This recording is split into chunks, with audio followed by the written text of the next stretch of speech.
in tears in the huddle. I didn't know what to do. Teachers need tons of help. Kids Mental Health Foundation offers educational materials to help guide conversations with our students. It's so important that we are constantly educating ourselves. It's the same as the CPR class to me. We're trying to save a life here. The Kids Mental Health Foundation has free tools and information developed by experts because kids' mental health starts with all of us. Scan the QR code or check out kidsmentalhealthfoundation.org to get started.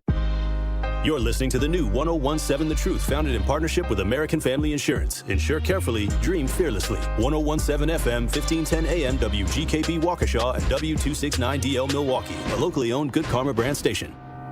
This is the Bloomberg Black Business Beat, brought to you by FidelityWealthManagement.com. Business leaders and entrepreneurs are trying to figure out how to navigate the Trump administration's trade policy. Picky Cole is a longtime successful entrepreneur of color. She has a line of restaurants that sells vegan fast food. And she says her biggest challenge is deciding how to offset operating costs if they go up. The topic is, do we raise our prices, right? A lot of my products are made in the United States, but ingredients are sourced overseas. So if they raise those prices, then, it'll be more money for me. And then I have to charge my customers more, and that can affect the consumer experience. Running a business that's largely a discretionary purchase presents a unique challenge. If Cole raises prices, it could lead her customers to go elsewhere and maybe never come back. I'm Bloomberg's Justin Milliner on the Black Business Beat.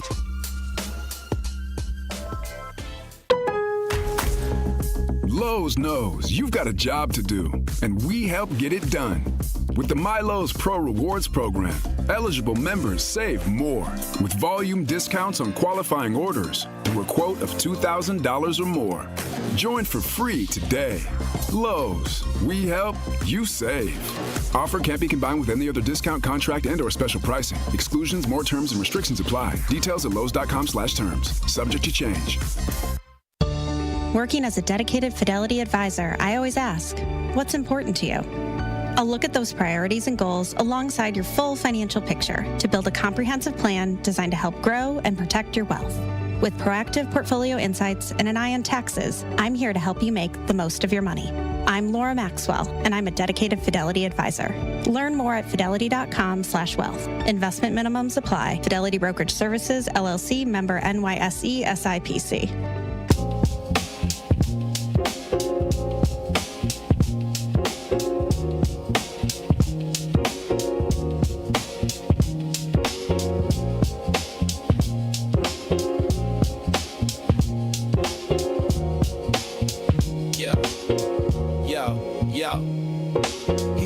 To the mic with a boom, ping, ping. Wisdom sharper than a beast's fierce sting. Words like fireflies that light the night. He turns the dark into blazing bright. Boom, ping, ping, the truth takes wing. Milwaukee's voice, let the city sing. Boom, ping, ping, hear the freedom ring. Sherwin's the king, all the airwaves king.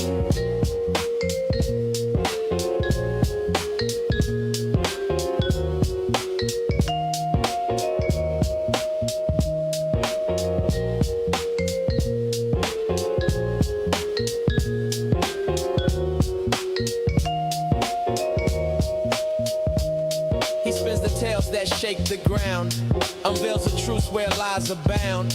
Politics, justice, social streams. He molds the chaos into dreams.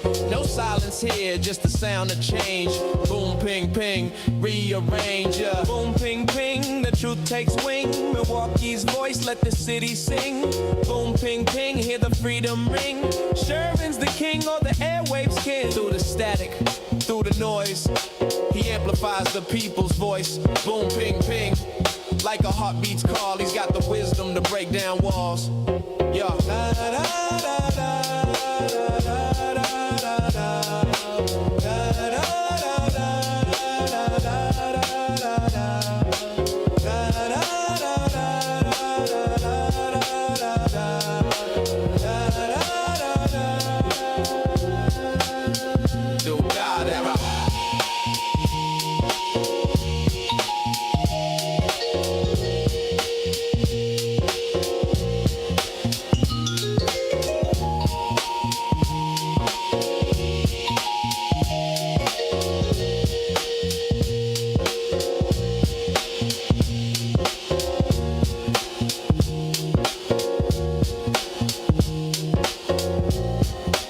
morning. Welcome to the program. Today is Wednesday, September 10th, 2025.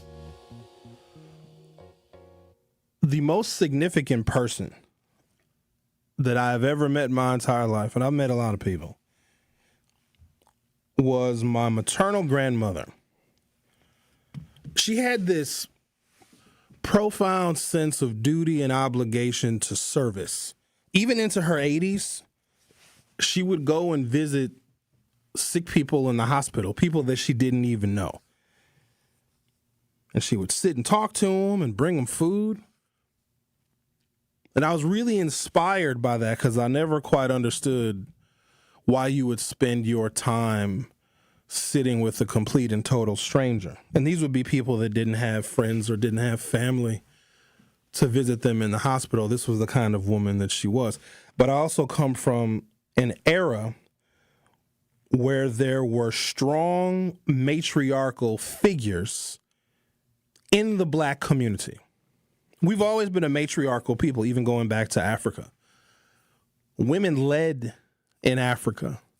They were queens that had equal and in some cases more power than kings, and I believe that some of that translated here. We now have, and I'm not trying to generalize nor stereotype, but now in the youngest generation of the African American community, you now have mamas and grandmamas that are going out to the nightclubs and sharing clothes with their children and their grandchildren. There's no defining line between the older generations and the young. And I don't know, maybe that's progress. I'm not sure. But there was always a benchmark that existed in our family. My maternal grandmother was the one that you went to, that everybody went to if you needed something. I don't care if it was a recipe or advice. She was always there. And I was very fortunate to have her until I was 37 years old. So my maternal grandmother passed away in 2012, just shy of her 96th birthday. Very impressive considering black people don't really live that long. So I was really shaped, informed, and influenced by her as a person, but also the positive influence that she had on our family. She only had a high school diploma, which is still very rare. Like, you could teach school. If you had a high school diploma in the 1940s and 50s, you could be a school teacher. In fact, my maternal grandmother taught my grandfather how to read and write. She's very smart. But because she was born in Mississippi in the year 1917, you could imagine, and also her being a woman, that her opportunities were few and far between. So there had to have been something deep inside of her that wanted to make sure that her children and her grandchildren and the legacy of her family got to take advantage of educational opportunities that simply did not exist for her. My Aunt Linda has a PhD in both theology and education. All 11 of my maternal grandmother's grandchildren have college degrees. My family can boast degrees from places like Northwestern University, the University of Chicago, and Harvard. So her influence was more than profound. It was dynamic and multi-generational. So she is the most important person that I've ever met. As she started to get older, my mother and my aunts were concerned because she lived by herself in Attala County, Mississippi. My maternal grandfather died in 1978 when I was 3 years old, so my grandmother lived alone essentially from 1978 until she changed locations. But as she was getting older, you know, people get forgetful when you get a little bit older. You don't take care of yourself. Oh, my mother just corrected me. My grandmother was born in 1916. I was off by a year. But when you get older, you know, you can't take care of yourself as well, and certain things will slip your mind. If you're on medication, you have to remember to take your medication. But if you're living alone, there's nobody there to remind you, and especially if you are hundreds of miles away from any other family member. So a decision was made that she, my grandmother, who we all so admired and looked up to, could no longer live on her own. She, my grandmother, was not consulted of this decision. It was made by people that care very deeply for her and her well-being. So every so often she would come up north. So whenever like a child was born, she would come up north and help, either whether it's my mother when my brother was born or my Aunt Renee when my other cousin was born, my grandmother would come and just help take care of the children. But she didn't like coming up north because it's too cold. She didn't like the cold weather. She's not a fan of it. So a decision was made that she could no longer live alone. So what they did is they went, my mother and I think my middle aunt went down to Mississippi to pick her up, bring her up north for a little while, just to get away. She might have resisted, maybe she didn't, but I'm sure they probably convinced her that, just come hang out with us for a little while up north.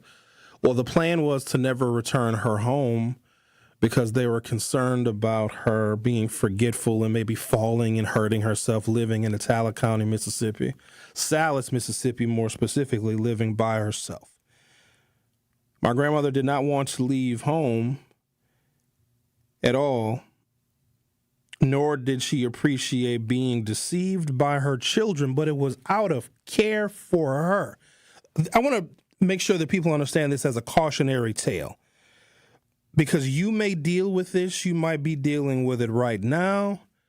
I am very cognizant of the fact that I'm going to have to deal with this. You may not want to leave. You may not want to admit to yourself that you can't take care of yourself, because people have a strong sense of independence. Even dependent people still believe that they are independent. And when you take that away from somebody, you're taking away their pride and you're taking away their decency. When you're telling them you're too old, you're too frail, maybe you're too feeble to take care of yourself, and now you have to rely on other people until you die. I can't even imagine that. Or when people overstay their welcome. There are some people that occupy spaces and places and jobs and careers and vocations a little bit too long. But because it's all they know, it's all they've done, it's where they get their motivation from. It is their thing. But if you stay there too long, you can be of a tremendous detriment. I don't ever want to be that person that stayed in a position too long. But I also know how hard it's going to be when others, friends, family members, or colleagues tell me, Sherwin, it's time for you to go. You're overstaying your welcome. You've been doing this for too long. You're starting to fade. You're starting to slip. There is no way that I would not take great offense to that. That would hurt me deeply, but I also know it is reality. Some of you might be dealing with a family member that should not be driving. They're too old. To the best of my knowledge, we don't have an age limit on who can drive in the state of Wisconsin. I do not believe there's an age limit on who can get a driver's license and when that driver's license can be renewed. But we all know that there are some folks, maybe in our families, maybe our friends, older family members that are 90 years old and shouldn't be driving because their eyes don't work as well. Their reflexes aren't as good as they used to be. And plus, if you drive in the city of Milwaukee, your head must be on a swivel. But how do you tell this person who has been driving in some cases for 75 years that they no longer can operate a motor vehicle? This is how they get to church. This is how they get to the store. This is how they go and visit their friends and their family members. They have been driving for 75 years, but then someone tells them, we're snatching your driver's license. And it's usually a family member that they love and that they trust. How does that not hurt? So when they went and grabbed my grandmother from Mississippi and they told her, we're just going to bring you back up north so you can hang out with us for a little while. The plan was never to return her home. And then when they told her that once they arrived in Milwaukee that they weren't going to take her home because they were concerned about her living by herself, she cried. I was working. Where was I working at the time? I think I was working for MPS at the time. And my parents were still employed as postal workers, but my grandmother would be at my parents' house during the day. So when my work day ended, I would go visit my grandmother because I didn't want her to be sitting in the house by herself. She was very angry. She was not going home anymore. And here's the thing, she didn't drive. So she couldn't just hop in her car and drive back home. When I really sit and think about that, I can't imagine how upset I would be. For my child to say, no, Dad, come hang out with us for a little while. And then my child picks me up and takes me hundreds of miles away from my home, and then I'm staying with my child, and then my child tells me once I get to my child's house, Dad, you're never going home again because we don't trust you to take care of yourself. The rebellion you would get from me, they might want to take me home because I would be so angry and so incredibly upset. So I can only imagine how upset my grandmother was, who has this real fierce sense of independence. So I went to visit her one day because I felt really, really bad. I was in my 20s at the time. So I got done with my job for the day. I worked as the coordinator for after-school programs at South Division High School. So some days I had light days and I would be done relatively early. So I drove out to my parents' house to visit my grandmother, and I got there, and all her bags were packed. And this was very odd to me. I was like, this doesn't make any sense. Why are all your bags packed? You've only been here a couple of weeks. Where are you going? You don't have a car. Keep in mind, both of my parents were at work. So while my parents were at work, my grandmother packed all of her stuff. And so for those of you that are familiar, the majority of African Americans that are in the city of Milwaukee can trace their roots to basically 3 southern states, Tennessee, Arkansas, and Mississippi. At the time, we have had family members that were in Milwaukee that would routinely go back to Mississippi to handle their affairs, to go back and visit family, whatever. So you always could get a ride from Milwaukee to Attala County, Mississippi. There's always a cousin or an uncle or a niece or a nephew, somebody that was going back down home. So my grandmother found somebody that could take her back to Mississippi. She was going to run away from my parents' house. Now, remember, she was essentially kidnapped because my parents and my aunts and my uncle didn't think that she should be living alone. So they went and they grabbed her, and she was staying with my parents. Well, this did not go over well with my grandmother. She was homesick, and ain't nothing worse than being homesick. So she said, Sherwin, I'm going back to Mississippi. They're not going to keep me here. And I didn't snitch. I knew that when my parents came home from work, they would be very angry that my grandmother was gone. Because here's the thing, it's not like she left a note. She was just gone. And she went back home. And eventually my grandmother lost the war, and she did end up staying up north in Milwaukee for a while. Then she went and stayed with my aunt in Memphis, Tennessee. And then she ultimately entered hospice, and she passed away in June of 2012. The moral of that story is we all are going to have to deal with the reality of when it's time to go. But here's the thing. The decision is not going to be up to us. It's going to be up to someone else.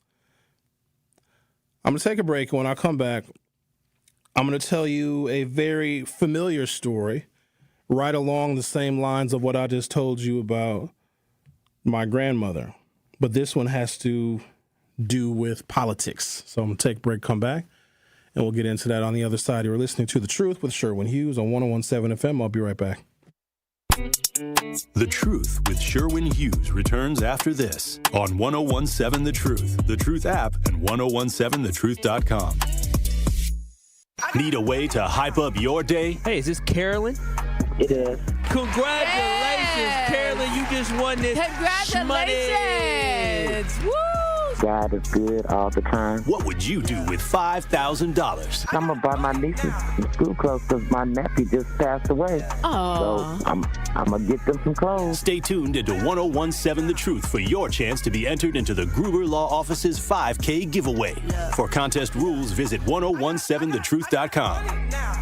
Truth Nation, are you or anyone you know looking for a new job opportunity? Well, attend the City of Milwaukee Job Fair on Thursday, September 11th from noon to 3 p.m. in the parking lot of Walgreens located at 9040 West Good Hope Road. Vendors from multiple employment sectors will be present to meet with you and share opportunities for hiring, training, upskilling, and so much more. They will also feature a live DJ, food, and refreshments, all while supplies last. Brought to you by Alderman Mark Chambers Jr., Alderman Lamont Westmoreland, and Alderwoman Larissa Taylor. Sponsored by City of Milwaukee, Milwaukee Common Council, City of Milwaukee Department of Administration, Office of Community Wellness and Safety, Northcott Neighborhood House, Fathers Making Progress, Northwest Side Community Development Corporation, State of Wisconsin DWD, Ross Innovative Employment Solutions, Goodwill Industries of Southeast Wisconsin, UMOS, DCMKE, 30th Street Corridor, Boys and Girls Club of Greater Milwaukee Urban League, Maximus, and Amplifier. You are listening to The Truth with Sherwin Hughes on 1017 The Truth, The Truth app, and 1017thetruth.com.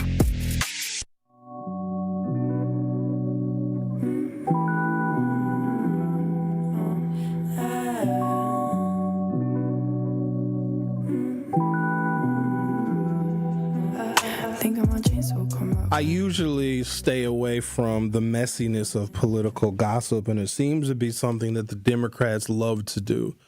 The Republicans don't really gossip about one another. In fact, Republicans are in such lockstep with one another.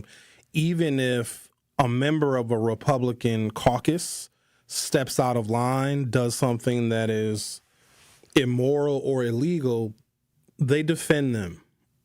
You don't even have any Republicans stepping out against Donald Trump, even when he is doing things that they know is going to hurt their party, hurt their image, hurt their reputation, and completely kill their chances for re-election. So it is a lesson in loyalty, but blind loyalty is poisonous.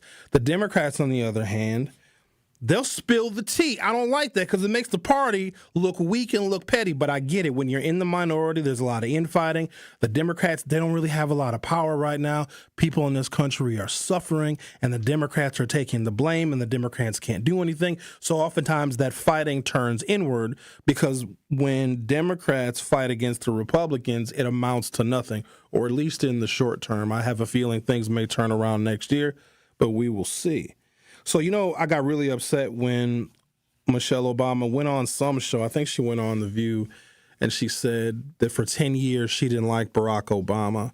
And look, I get it, right? Marriages are tough. Barack Obama was very ambitious. They had 2 young girls at home. And, Michelle, a career woman in her own right, was probably sick and tired of taking care of everything and all the obligations that women are faced with when it comes to taking care of a family. My problem was, she told it to the world and then defended it.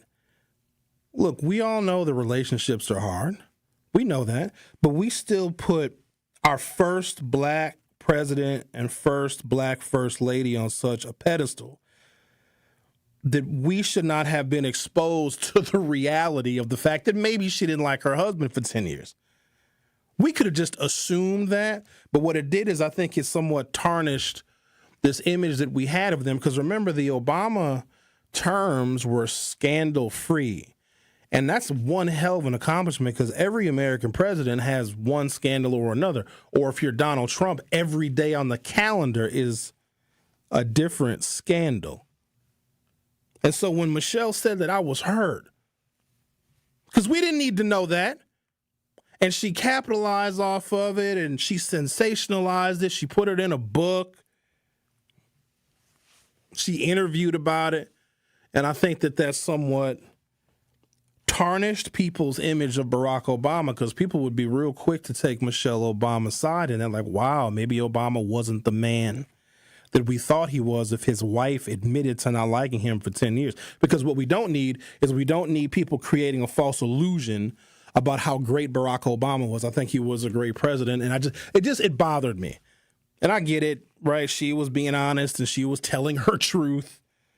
But I think it was unnecessary. But it's also indicative of what the Democrats do. There are some things you just keep in the family. You don't discuss that stuff.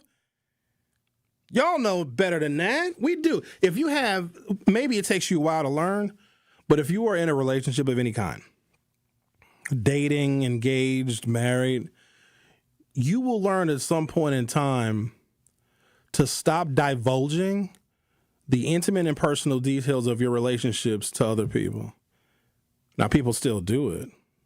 If you and your significant other are fighting, what we sometimes do is we confide in our friends and we confide in our family when we are fighting with our significant other. But here's the problem. When things are going good with our significant other, we stop confiding in our family. We don't tell our family all the good stuff. So what ultimately happens over a period of years is our friends and our family only hear from us about our relationship when we are upset. So our friends and our family then begin to resent our partner.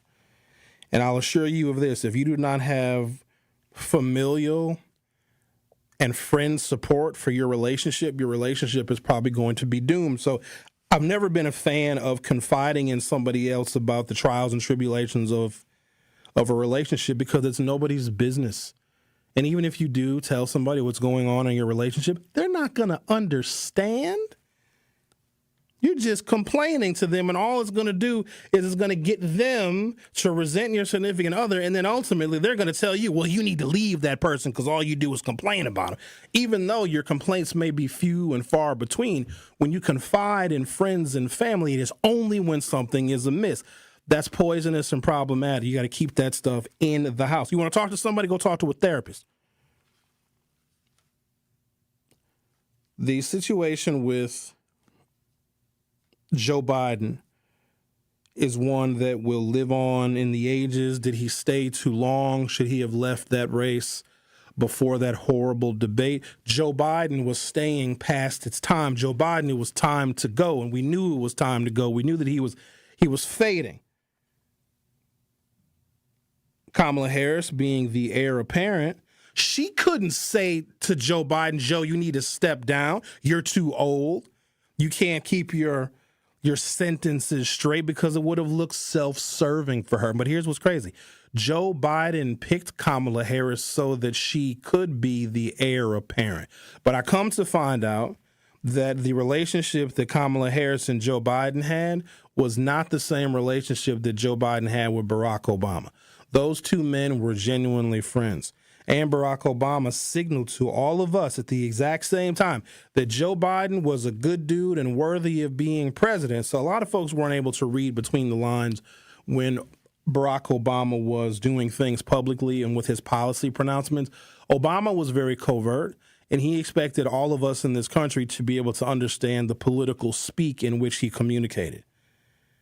Why do you think he went to the wall for the Affordable Care Act, for Obamacare? It's all we talked about. We still talk about. Why do you think that was so important to him? Yeah, healthcare, of course, it's always been important. But why did he make that the issue that he was willing to die on the Hill for?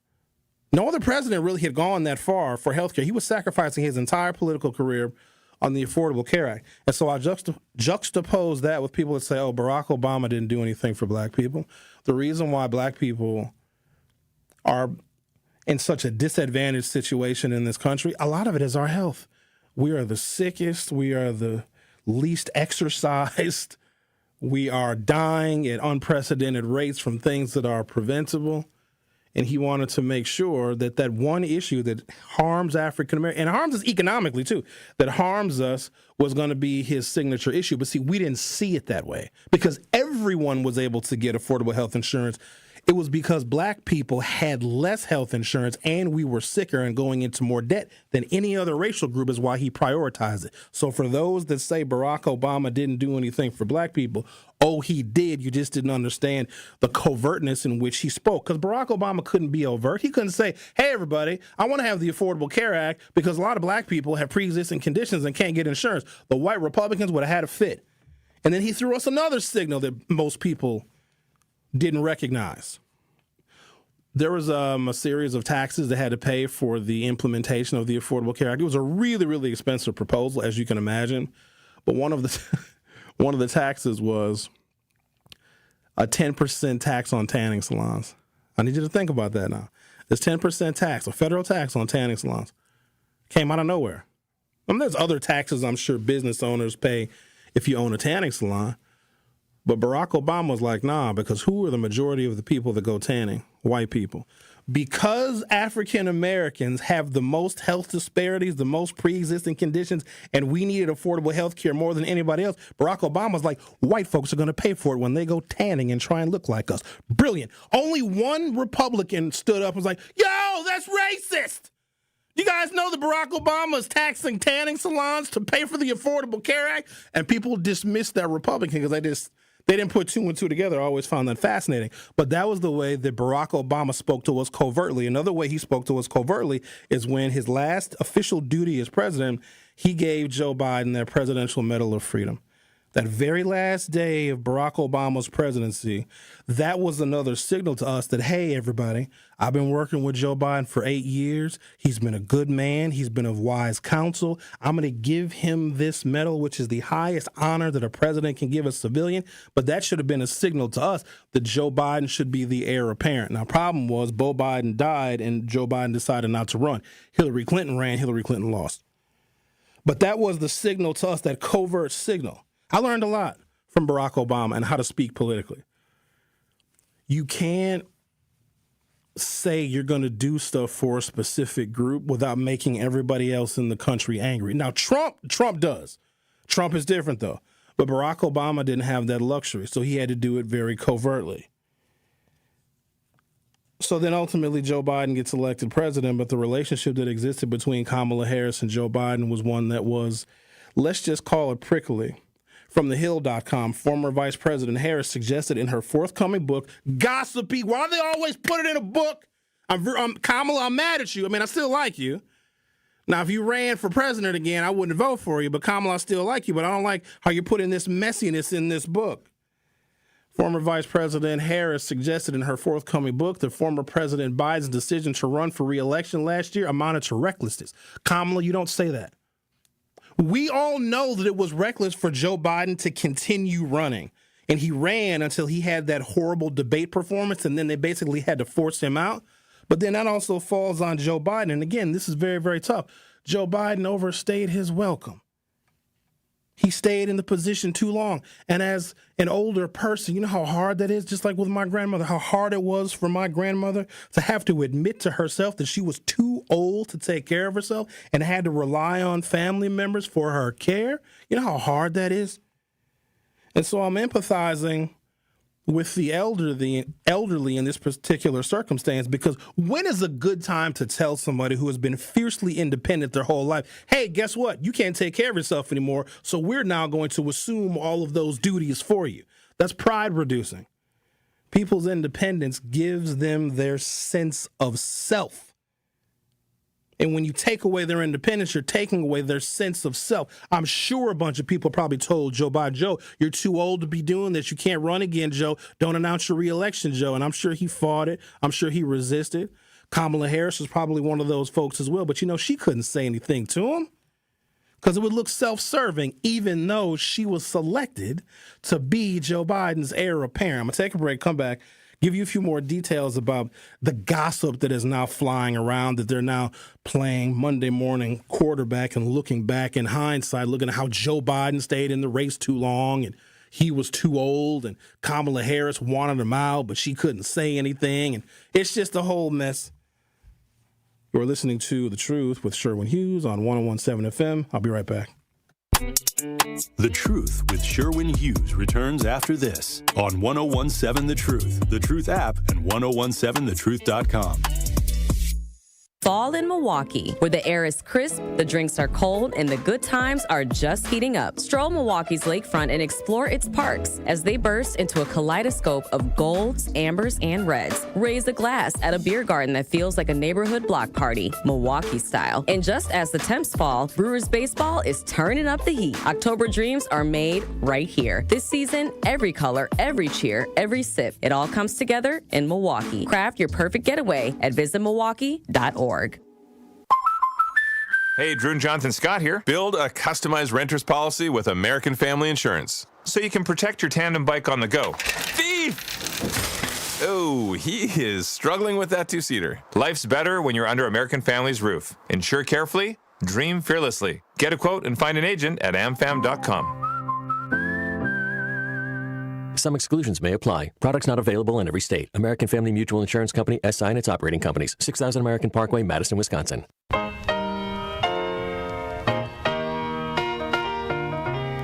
It's time for Truth Takes, a thought-provoking commentary on the award-winning 1017 The Truth. Here is Tory Lowe with his truth. It's official. July 5th is Tory Lowe Day in the city of Milwaukee and Milwaukee County. I am humbled to receive this proclamation from the mayor's office and the county executive's office. To me, this day represents life and purpose and being driven by passion to serve and empower others. It's about being unselfish and answering the call to help those in need and living life with intention. Despite challenges and obstacles, I remain focused on creating real change in my community, county, and state. This recognition isn't about me. It's about the collective efforts of those who supported me along the way. It's about the resilience and determination that defines my journey. As we celebrate this day, I want to leave you with a challenge. What will you do to create positive change in your community? Will you get out and volunteer, mentor, or simply be a support to a friend? Whatever it is, I urge you to take action. Together we can build a brighter future, one that's filled with hope, opportunity, and empowerment. I am honored to serve, and I am grateful for this recognition. Let's continue to uplift and support one another, striving for a better tomorrow. So what does Tory Lowe Day mean to me? Let's make a difference together. Let's stay committed to our purpose and keep pushing forward even in the face of adversity. I'm excited to see the impact we can make, and I'm grateful for the opportunity to serve alongside such an amazing community. Now, my question is, what does Tory Lowe Day mean to you? This has been Truth Takes on the award-winning 1017 The Truth. Listen to The Tory Lowe Show weekdays from 1 p.m. to 4 p.m. You are listening to The Truth with Sherwin Hughes on 1017 The Truth, The Truth app, and 1017thetruth.com.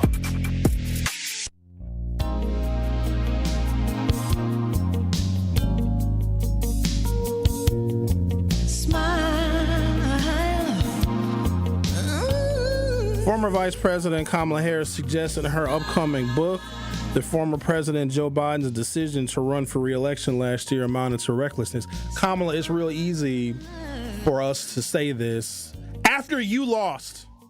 We ain't doing this. I don't like when Michelle said that she didn't like Barack Obama for 10 years, because when you put that stuff out there in the public and it gets on social media and people just chew it up and they start speculating, and it's an entire mess. The Democrats have to learn how to keep it together. And there's going to be some disagreements. There's going to be some Democrats that don't like each other, but you don't have these disagreements publicly. The party is already weak. Party can't win an election to save its life. This is not helping. Now, I don't know where we place the blame. Was it the African-American vote that was diluted or weakened? Was it the 107 days that Kamala Harris had to raise money and campaign? Like, what was it? Was it Joe Biden's policies? Was it inflation? Was it the economy? Did Donald Trump just make a better case? We'll speculate on that probably forever, but I know what does not help is for Kamala Harris to now come out and say, and she's trying to sell books. That's so foul. That's so foul. Kamala, write your memoir when you're 80. Then you can you tell it all. But because I still think that Kamala Harris has somewhat of a political future, and I don't know if it's running for the U.S. Senate again, I don't know if it's running for governor of California, but you don't do this. And I'm sure that there's a whole bunch of personal and political disagreements that Kamala Harris had with Joe Biden, but we don't need to know that. Last thing that we need to know is that Democrats cannot keep it together, because here's the unfortunate thing. If I can use an analogy to describe the country right now, we are going through the political equivalent of a Hurricane Katrina. The U.S. Supreme Court just made constitutional racial profiling. You've got the National Guard and federalized troops invading American cities, which to me is an act of civil war. You have Donald Trump, who is reckless, who is unchecked, and it's crazy. This man has got 34 felonies, but he's the one that we are entrusting to reduce crime in cities. Insane to me. He does whatever he wants. He fires people that are not loyal to him. He does not care about the Constitution. He's going to be taking people's rights away. Even U.S. citizens are getting caught up in his immigration raids. He has weaponized the Department of Justice. He has weaponized the Department of Homeland Security. He's putting tariffs on any country he wants to just because they don't smile and laugh at his damn jokes. So the Democrats have to be the party to clean this up. They have to be. The Democrats have to be FEMA to clean up the political Hurricane Katrina that this nation is going through right now. SNAP benefit cuts they've been realized. So however much money you were getting last month, you're going to get less money in the month of September in perpetuity. Medicaid is going to get cut. Rural hospitals are going to start to close by the end of this year and throughout the duration of Donald Trump's term, meaning if somebody needs life-saving care and they're already 30 minutes from a hospital in rural Wisconsin, now that 30 minutes has now changed to an hour-and-a-half drive, and a lot of folks are not going to make it. So the current situation in this nation is the equivalent of a hurricane, and the only disaster relief we have is the Democratic Party. And when the most recent leader of the Democratic Party, the Democratic nominee for president and former Vice President Kamala Harris, suggests that Joe Biden was acting reckless, how does this help our disaster relief effort? Quote, and all those people in the White House, I was in the worst position to make the case that he should drop out, Kamala Harris said in an excerpt for 107 Days, published early on Wednesday by The Atlantic. I knew it would come off to him as incredibly self-serving if I advised him not to run. He would see it as naked ambition, perhaps as poisonous disloyalty, even if my only message was don't let the other guy win. But I understand how tough this situation was because, again, Joe Biden probably liked being president. He probably wanted to be president since he got elected to the U.S. Senate representing Delaware when he was 28 or 29 years old. And the fact that someone is telling him, even though I would like to think that he selected Kamala Harris so that she would be the one that could tell him, hey, Joe, it's time to step aside. Now, here is what I think could be a possible saving grace. If Joe Biden decided he was not going to run for re-election, right? No need to debate Trump because he wasn't going to run for re-election, so Joe Biden wouldn't need to debate Trump because Joe Biden would have been a candidate. Remember, Joe Biden was a candidate for the second term. Had he said, hey, everybody, I came in here to clean up some stuff after COVID, get the economy back on track, create a couple little few jobs, get the little vaccines out, whatever, give y'all a couple more stimmies, and then boom, I'm out. It's Kamala Harris's turn. She still would have lost. She still would have lost. The 107 days that Kamala Harris had from when Joe Biden officially exited the race until Election Day, which I believe was November 5th, 2024, that was a benefit to her because had Kamala Harris been in for a full election cycle, so let's say Joe Biden announced in 2023 sometime that he wasn't seeking re-election, the Republicans would have taken the next year to shred her like cheese. They would have gone in deep. So because they didn't have nearly as much time to shred Kamala Harris, they went in on stuff like, oh, well, the Democrats support transgenders playing against your seventh grade girl in middle school basketball. I think she still would have lost. I think she would have lost by a larger margin than she ended up losing by. There's something about this country. I think we like to view America in a more ideal way than it actually is.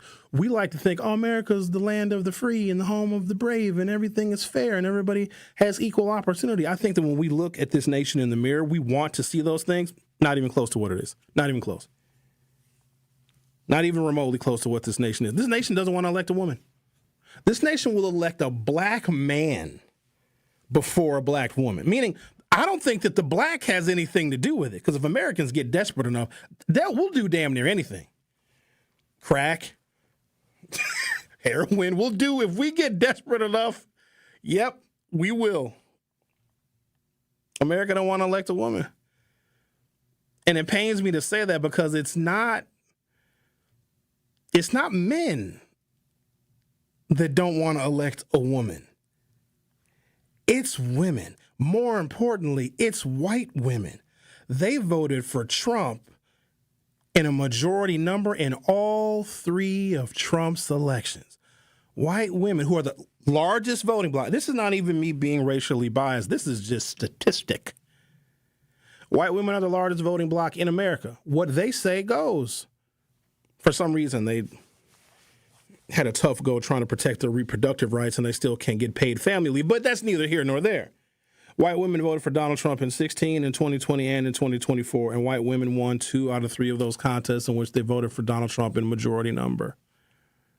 Quoting all of the people in the White House, I was in the worst position to make the case that he should drop out of the race, Harris said in an excerpt for 107 Days published early on Wednesday by The Atlantic. I knew it would come off to him as incredibly self-serving. If I advised him not to run, he would see it as naked ambition, perhaps as poisonous disloyalty, even if my only message was, do not let the other guy win. Quote, it's Joe and Jill's decision. We all said that like a mantra, as if we'd all been hypnotized. It was grace. Was it grace or was it recklessness? In retrospect, I think it was recklessness, Kamala Harris added. Kamala, you didn't need to say that.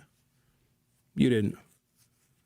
I'm concerned about Joe Biden's legacy, not necessarily for what he did. Now, we needed him in 2020 to 2024. I cannot make the case that we needed him for another 4 years. But in that amount of time, after Donald Trump, we did need somebody to kind of clean some stuff up. Did we need another 4 years of him?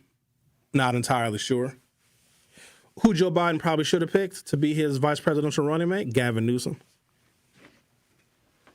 We be in President Newsom's country right now. Healthcare be free. People be walking around naked. Our taxes would be higher, but that's all right.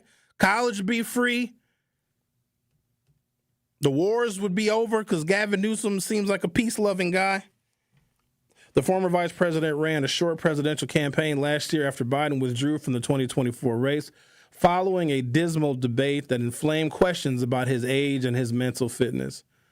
Harris went on to lose the election to President Trump. So Jill Biden was probably the caretaker, I'm assuming, of Joe Biden. I bet you Jill Biden and Kamala Harris hate each other, but I find this interesting. Kamala Harris won't dare say nothing about Jill Biden. Jill Biden was like, y'all leave my man alone.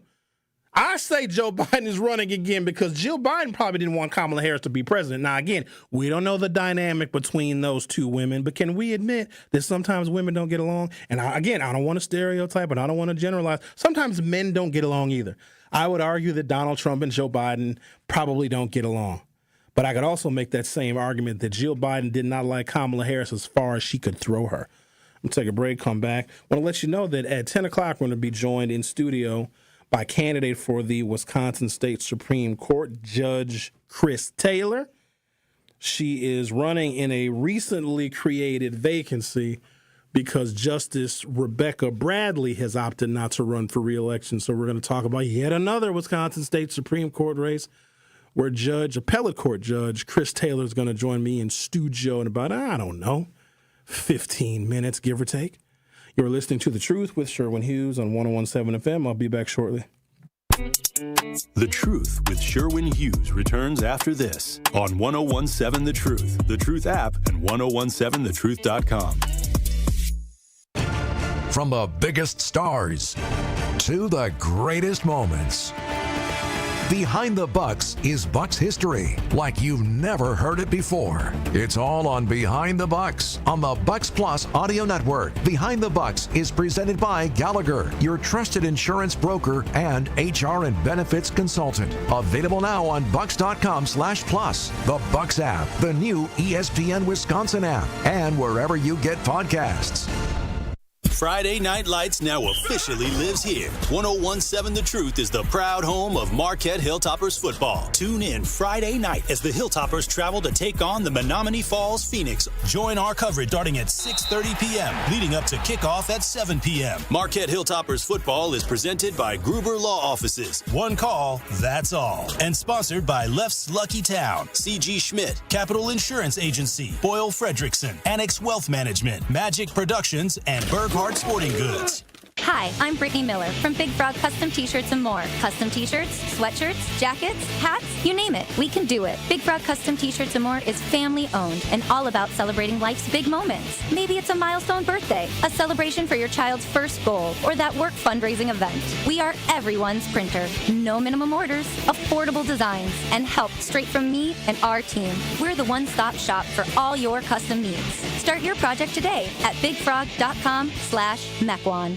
Truth Nation, are you or anyone you know looking for a new job opportunity? Well, attend the City of Milwaukee Job Fair on Thursday, September 11th from noon to 3 p.m. in the parking lot of Walgreens located at 9040 West Good Hope Road. Vendors from multiple employment sectors will be present to meet with you and share opportunities for hiring, training, upskilling, and so much more. They will also feature a live DJ, food, and refreshments, all while supplies last. Brought to you by Alderman Mark Chambers Jr., Alderman Lamont Westmoreland, and Alderwoman Larissa Taylor. Sponsored by City of Milwaukee, Milwaukee Common Council, City of Milwaukee Department of Administration, Office of Community Wellness and Safety, Northcott Neighborhood House, Fathers Making Progress, Northwest Side Community Development Corporation, State of Wisconsin DWD, Ross Innovative Employment Solutions, Goodwill Industries of Southeast Wisconsin, UMOS, DCMKE, 30th Street Corridor, Boys and Girls Club of Greater Milwaukee Urban League, Maximus, and Amplifier.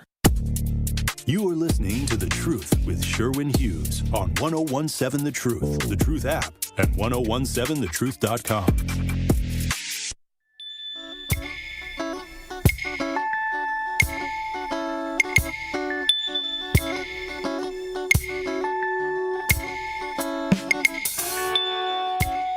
The former vice president ran a short presidential campaign last year after Biden withdrew from the 2024 race following a dismal debate that inflamed questions about his age and mental fitness. So I agree, Joe Biden should not have run for re-election. We could have avoided that whole debate, because what it did is it cast doubt on all of Joe Biden's policies. Because when people saw that poor debate performance, they're like, oh man, Joe Biden probably wasn't with it when he was signing bills into law and when Joe Biden was signing executive orders.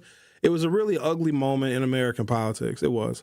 And I think that the public was shielded from a lot of it, because there was long stretches of time where we didn't even really see Joe Biden. It's probably because he was dealing with either his age, his health ailments. You know, he just had a skin cancer surgery recently. He might be suffering from dementia, maybe onset of Alzheimer's, etc.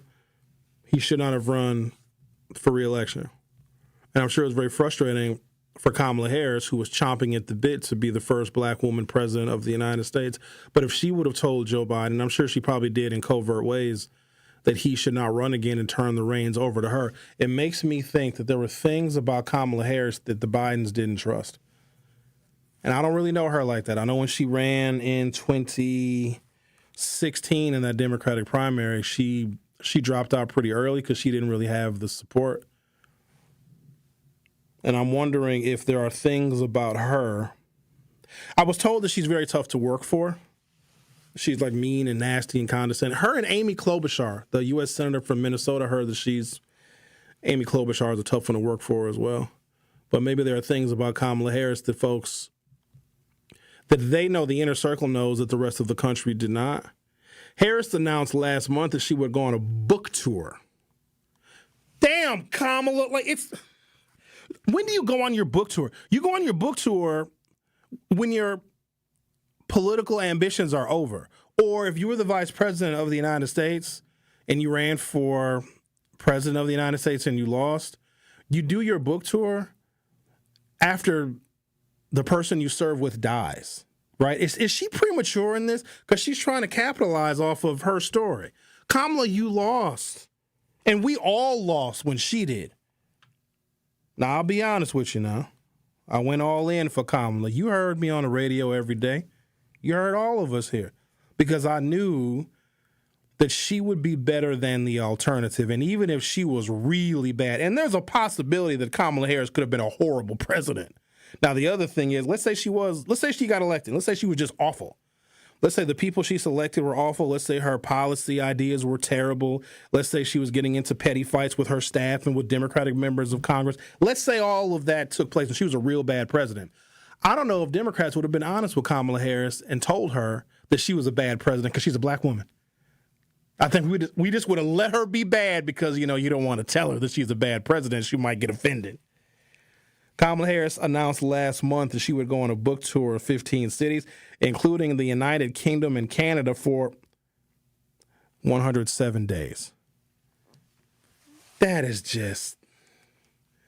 That's petty. She's going on a 107-day book tour where she's probably going to be bashing Joe Biden in the book. The book, which outlines her short-lived White House bid, is expected to go on sale September 23rd. I don't think y'all should buy it because she's trying to, let me not knock her hustle. Do whatever you want. You lost the presidential contest, and now you want to make money off of a book where you're probably going to bash Joe Biden and make it his fault and make it Jill Biden's fault why you didn't win. Kamala, I don't think that she would have won. And this is not even personal. I just don't think that it was in the cards for America to elect you because Donald Trump won by a margin. He didn't just squeak by. Trump won that election, meaning the American sentiment was not trending toward her. Now, yes, she did have a short run, but she also had like $250 million. 107 days is not a long time, but $250 million, it might have been more than that. No, it was more. I think the campaign had $250 billion. Outside $250 million. Outside groups probably had in the billions. And spending that money in a short period of time, it's different if you got $250 million to spend in 2 years versus spending $250 million in 107 days. Somebody got some money, y'all got mad. Who was it, Beyonce or Oprah? Y'all got mad that Kamala Harris gave all them millions of dollars to those celebrities. She had to spend that money because the one thing you don't want, if you've ever worked for a campaign, and let's say you raise a whole bunch of money in this campaign. Let's say David Crowley raises $25 million for his gubernatorial campaign. It's not to your advantage to be frugal on the campaign. So if David Crowley raises $25 million, loses the race and still has $20 million in the bank, that's even worse than losing the race. You got to exhaust all those funds. Quote, many people want to spin up a narrative of some big conspiracy at the White House to hide Joe Biden's infirmity. Here's the truth as I lived it, she said in the excerpt of the book. Joe Biden was a smart guy with long experience and deep conviction, able to discharge the duties of the president. On his worst day, he was more deeply knowledgeable, more capable of exercising judgment, and far more compassionate than Donald Trump on his best. But at 81, Joe got tired, Harris continued. That's when his age showed in physical and verbal stumbles. She added, I don't think there's any surprise that the debate debacle happened right after 2 back-to-back trips to Europe and a flight to the West Coast for a Hollywood fundraiser. The comments come just months after leaked audio from an interview between Biden and special counsel Robert Hur appeared to show the former president's memory lapses and lack of focus. The audio obtained by Axios.com brought his mental health back into the spotlight more than 100 days after Trump took office. The Truth with Sherwin Hughes on 101.7 FM. We'll be right back. The Truth with Sherwin Hughes returns after this on 101.7 The Truth, The Truth app, and 1017thetruth.com. Come in with straight truth. Everything got a message. I'll say this. Y'all can't be tired if y'all still messing with the negative energy. Every day I get on and say, the power of the tongue. Your impulsive negative thoughts, reacting, and these kids watching you reacting all wild and crazy. The programming you watching on TV. The music, and now, like Security Mike said, it's popular to pop somebody. It's popular now. And these kids they coming back to somebody's house. They coming to eat a meal at somebody's house. They hanging out with somebody in the neighborhood who got a house, who paying the rent. They hanging out with you. They may be your relative. They may be your buddy. That social acceptance is there. Understand what I'm saying? So when we really tired, we gonna cut it off. We gonna stop it. Tune in to all your favorite 101.7 The Truth shows all day, every day by downloading the Truth app. Teachers are dynamic leaders, shaping a new generation. They bring a variety of perspectives from diverse backgrounds, innovating how they teach to prepare students for our fast-changing world. Achieving this takes skill and expertise.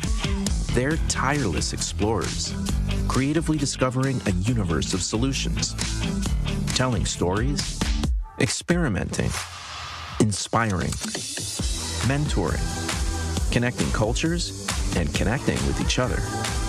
Leading by example. Experience the unique joy of helping students thrive. Teaching is a journey that shapes lives. Are you ready to begin?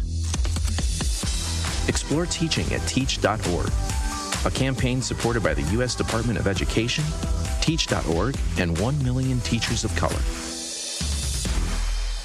Hey, wouldn't it be great if life came with a remote control? You know, you could hit pause when you needed to, or hit rewind. Like that time you knocked down that wasp's nest. Uh-oh. Or that time you forgot to roll up your windows in the car wash. Fantastic. Yeah, a remote control would have come in handy then. Well, life doesn't always give you time to change the outcome, but prediabetes does. With early diagnosis and a few healthy changes like managing your weight, getting active, stopping smoking, and eating healthier, you can stop prediabetes before it leads to type 2 diabetes. It's easy to learn your risk. Take the 1-minute test today at doihaveprediabetes.org. Life doesn't come with a remote control. So you're on your own with the wasps. You have the power to take control of prediabetes. Visit doihaveprediabetes.org today. That's doihaveprediabetes.org. Brought to you by the Ad Council and its prediabetes awareness partners.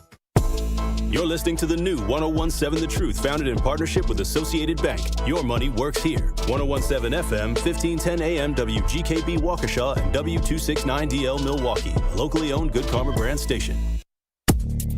You are listening to The Truth with Sherwin Hughes on 101.7 The Truth, The Truth app, and 1017thetruth.com.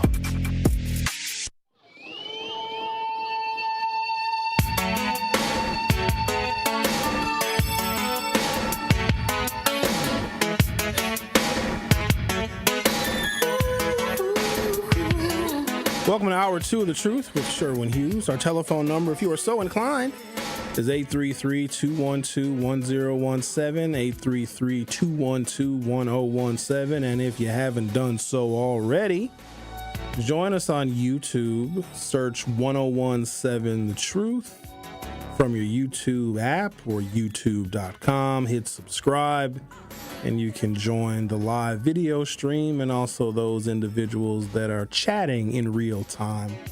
Sometimes chatting about the show topics, sometimes chatting amongst themselves. I read a little bit of the YouTube chat yesterday, and people were talking about the best chicken wings in the city. So I suppose you never know what you're going to get when you join via YouTube. The question is, what do you do when your government is moving in a direction that goes contrary to the best wishes of the people? If we don't like what our government is doing, do we just let them do it? If you don't like how an official is acting, do you just take to social media and complain about it, or do you do something about it? Where do we draw the line where enough is enough? And I'm starting to see the line get pushed further and further and further. And maybe it's my age, because I can remember a time where those who were in political power, elected officials, were afraid of their constituents. They would have cowered if they would have went to a town hall meeting, a member of Congress or a U.S. senator goes to a town hall meeting, and people of their own party now are yelling at them, screaming at them, and shouting at them. When their own voters, the people that have the keys to their livelihood and the keys to their political future, are telling them to exercise more independence from Donald Trump and represent the people that put them in office. Like there was this line that was drawn. I worked for a member of Congress before. Now, you may not have liked Tom Barrett's output, but Tom Barrett listened to his constituents. They don't do that now, but people are still being tolerant. When I read the details of how Brett Kavanaugh And this was unnecessary for him to do. He made a statement essentially justifying if somebody looks Hispanic or if they speak poor English with a Hispanic or Spanish accent, that's grounds to profile them to check their citizenship. It's grounds to detain them. There was a period of time in this country where just that, the Supreme Court decision, not just the decision was 6-3 to okay racial profiling. I think there was a time in which people would have rose up and got very angry. And I would have assumed that a lot of the people that protested racial profiling in this city and in others would be up in arms because the progress that they made of making racial profiling illegal and unconstitutional, all that progress has been erased. And you would think that those people would be angry and they would be activated, but they're not. The strategy of this administration is working and it's winning. You just flood the zone with so much stuff. It's the economy added 1 million less jobs. We're already losing jobs, so the economy is starting to go in a horrible direction. Donald Trump is putting unqualified people in very important positions. And when you're a president and you put people like in charge of the Department of Health and Human Services, if you make a bad decision about who you appoint, Americans will die. So it's not like if you get a promotion at work and you suck, you just suck at work. You know what I mean? Like, depends on what your job is. You just are a bad employee. But when it comes to leading this nation and leading the executive branch of government, if the absolute best people are not selected, we measure how bad they suck in death. There's a damn measles outbreak in Wisconsin. What is this, 1872? The measles. 75% of the kids in Wisconsin, you know this? Only 75% of the kids in Wisconsin are vaccinated for measles? To get herd immunity, it's supposed to be 95%. Now, I went through the schools. I went through the kindergartens and the first grades and all of the grades, and I went to the high schools and I graduated.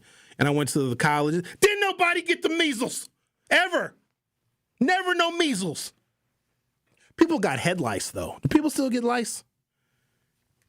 Do y'all remember, was this a Brown Deer thing? Ricky, when you went to school, the nurses come in and check your head for lice with them little toothpicks? Did they do that? No. They didn't do it? No, but black people don't catch lice. Yeah, like hell we don't. We don't catch. Yeah, we do. We got hair. Y'all can catch crabs, but not lice. Sit down, Ricky. That's you had an owl moment. What is happening? Nobody used to get the measles, and now you got an anti-science, anti-vaxxer. What did Robert Kennedy Jr. say? He said something about, did he say Tylenol causes autism? It's just the wildest stuff you could ever imagine. What is history going to say about us? Because they're going to blame us. But what do you do when your government has gone too far? I think they've gone too far. Now, I have a way in which I can, I guess, complain about it and hopefully provide information that can compel people into action, but I'm not going to be out there protesting by myself, and I don't even really know how you protest. Let me give a better example, and I got a story here about a town in the state of New York that believe collectively as a town, as a people, collectively is the democracy.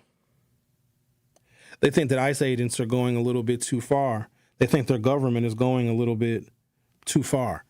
And they want to take matters in their own hands like we sometimes do. We don't want our government to overstep its bounds if our government is moving in a way that goes contrary to the people, right? They are running these ICE agents out of Rochester, New York. So you guys remember George Floyd? Remember him? We used to talk about him all the time. He used to be a person that was discussed a lot. And we saw the police as an extension of, law enforcement, extension of the government. We didn't like what Derek Chauvin did we? And a lot of people got real angry. From all over the world, 6 continents, there were protests. Even if it didn't happen in your city or your town, people found Derek Chauvin's actions so egregious, they protested. They did more than that. They burn stuff down. Now, let me just take a moment on that because I think this needs a little bit more discussion than it gets. The people can do whatever they want to stop tyranny. And if you believe that police officers should not be able to recklessly kill somebody, here's the thing with George Floyd. There was never an attempt to arrest him and to book him, to take him downtown and to book him, get his fingerprints, you know what I mean, hold him, have a bail hearing. There was never any intention of that, and I think that is what was so egregious. Derek Chauvin was just going to keep that knee on his neck until that man was no longer breathing. That is the worst part about it. And so the people are like, screw it. All these little buildings you see, all this little property you see, it's ours now, because if our government, which belongs to us, I think we forget that part. We think the government exists separate from us. If the people decide the government is not working, then the people get to do whatever the people want to do. Because when you think about it, those buildings, if they're in the community, they're ours. They're ours, but run by somebody else. We're going to continue this conversation in a little while. We're going to be joined by Wisconsin Appellate Court Judge Chris Taylor, who is announced that she is running for the Wisconsin State Supreme Court. Let's get to know her on the other side. You're listening to The Truth with Sherwin Hughes on 101.7 FM. I'll be right back. The Truth with Sherwin Hughes returns after this on 101.7 The Truth, The Truth app, and 1017thetruth.com. Catholic Memorial Football. To Devon Williams Jr., and he's into the end zone. The Crusaders host West Dallas Central this Thursday. Deep pass from Dalton Stanky, and it's complete to Dustin Rhodes. Crusaders football is brought to you by R&R Insurance, D&M Accounting and Consulting Services, Curative Care, Home Sealed Exteriors, and Tony Wendorf and Associates. Tune in Thursday at 4 on our sister station 1017 The Truth with kickoff at 4:30 and streaming live at ESPN Milwaukee on YouTube. Truth Nation, are you or anyone you know looking for a new job opportunity? Well, attend the City of Milwaukee Job Fair on Thursday, September 11th from noon to 3 p.m. in the parking lot of Walgreens located at 9040 West Good Hope Road. Vendors from multiple employment sectors will be present to meet with you and share opportunities for hiring, training, upskilling, and so much more. They will also feature a live DJ, food, and refreshments, all while supplies last. Brought to you by Alderman Mark Chambers Jr., Alderman Lamont Westmoreland, and Alderwoman Larissa Taylor. Sponsored by City of Milwaukee, Milwaukee Common Council, City of Milwaukee Department of Administration, Office of Community Wellness and Safety, Northcott Neighborhood House, Fathers Making Progress, Northwest Side Community Development Corporation, State of Wisconsin DWD, Ross Innovative Employment Solutions, Goodwill Industries of Southeast Wisconsin, UMOS, DCMKE, 30th Street Corridor, Boys and Girls Club of Greater Milwaukee Urban League, Maximus, and Amplifier. Injured? Call Gruber Law Offices today. One call, that's all. Literally one call, that's all. I made one call, and that's all, worry-free. One call, that's all. It worked. Just one call, and that's all. They will do what they say they're going to do. One call, and that's all. One call, that's all means security. It's literally one call, that's all. It's a phrase we'll never forget. Gruber Law Offices. One call, that's all. Fall in Milwaukee, where the air is crisp, the drinks are cold, and the good times are just heating up. Stroll Milwaukee's lakefront and explore its parks as they burst into a kaleidoscope of golds, ambers, and reds. Raise a glass at a beer garden that feels like a neighborhood block party, Milwaukee style. And just as the temps fall, Brewers baseball is turning up the heat. October dreams are made right here. This season, every color, every cheer, every sip, it all comes together in Milwaukee. Craft your perfect getaway at visitmilwaukee.org. Are you looking for ways to give back to your local community? Use volunteerwisconsin.org to find opportunities to volunteer your time with organizations making a difference near you. As we celebrate United Ways Month, we're also celebrating you. Visit volunteerwisconsin.org or get in touch with your local United Way or Volunteer Center to find out more about local opportunities to get involved. Volunteerwisconsin.org is hosted by United Way of Wisconsin and Serve Wisconsin. Paid for by United Way of Wisconsin. You are listening to The Truth with Sherwin Hughes on 1017 The Truth, The Truth app, and 1017thetruth.com. My sugar is gone. I'm lonely every day. In studio with me, appellate court judge and candidate for Wisconsin State Supreme Court, Chris Taylor. Judge Taylor, how are you? Welcome to the program. I'm great. Thanks so much for having me. It's kind of like a full circle moment for you because you started out on the circuit court and then you're now on the appellate court, so you get to review bad decisions made by I shouldn't say bad decisions.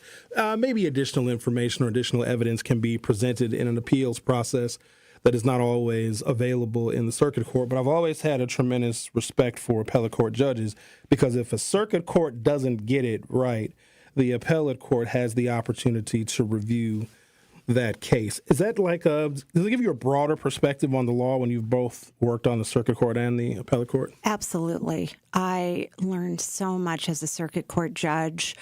You know, that's where you are doing the trials and taking the evidence and seeing the witnesses and the parties. And that experience on the circuit court has made me a better appellate court judge because I understand what is going on. I understand the judge. I understand the time pressures the judge is on. But the appellate court is a really, it's a special branch of the court because we have the time that oftentimes the circuit court doesn't have to really investigate and really dig deep to make sure that the law was applied correctly and fairly, and we decide whether new proceedings are needed. And so this is exactly what the state Supreme Court does. I am actually doing a very similar job to what I am now running for. So we've had a number of candidates on this program that have run and won Wisconsin State Supreme Court seats. Can you just remind folks, I know that people are inundated and bombarded by what the U.S. Supreme Court is deciding on and ruling on, but the Wisconsin State Supreme Court has decidedly different functions. So can you give people just like a refresher on the State Supreme Court? Sure. So the State Supreme Court will take important cases from either the Court of Appeals, where I am now. They really have a lot of discretion to take cases that have a statewide importance or that are presenting a novel legal issue that hasn't been decided before. So they have a really important function. They also can overturn the Court of Appeals. So if we make a decision or if a decision's been made in the past, the Court of Appeals can't overturn its own decisions. That has to be done by the State Supreme Court. The State Supreme Court, I think, is going to get just more and more important as we see that our rights and our democracy and our elections are not being protected by the U.S. Supreme Court. So it's really imperative that our state Supreme Court perform that constitutional function that judges and the judiciary is supposed to perform. Judge Chris Taylor is in studio. She is a candidate for the Wisconsin State Supreme Court. Judge Taylor, you announced your candidacy to actually run against Rebecca Bradley, and then she decided very recently that she was not going to seek re-election. How did you get her to drop out of the race? What is your secret? Well, you know, my secret is hard work and getting out to the people of the state of Wisconsin. This is a race about them. This is a race about what they deserve, what kind of justice they deserve. I'm a justice who is going to put them first. I'm a justice who is not a rubber stamp for the most, the powerful special interests, the billionaires, the other branches of government that we in the judiciary have to hold accountable when they act unlawfully. That is unfortunately what's not happening at the U.S. Supreme Court level.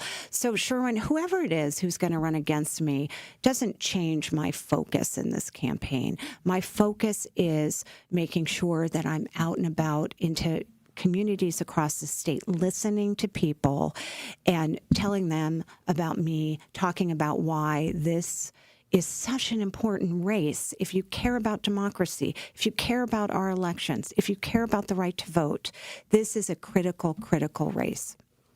Because Wisconsin is such a very important political bellwether state, people are going to look at what takes place in this race and try and apply it to the political future, not just of the state, but also of the nation. So I guess how do you avoid all of that and just stay focused on being the best unbiased and impartial judge you can be, where people are going to say, well, if she wins, this means X, Y, and Z for the Democrats or the Republicans. Like, how do you stay above that fray?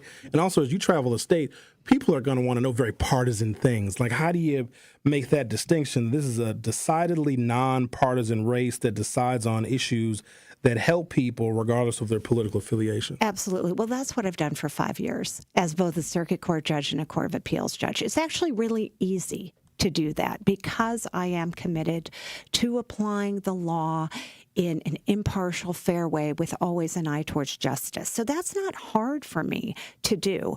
I do have a long history. I have a 30-year legal career.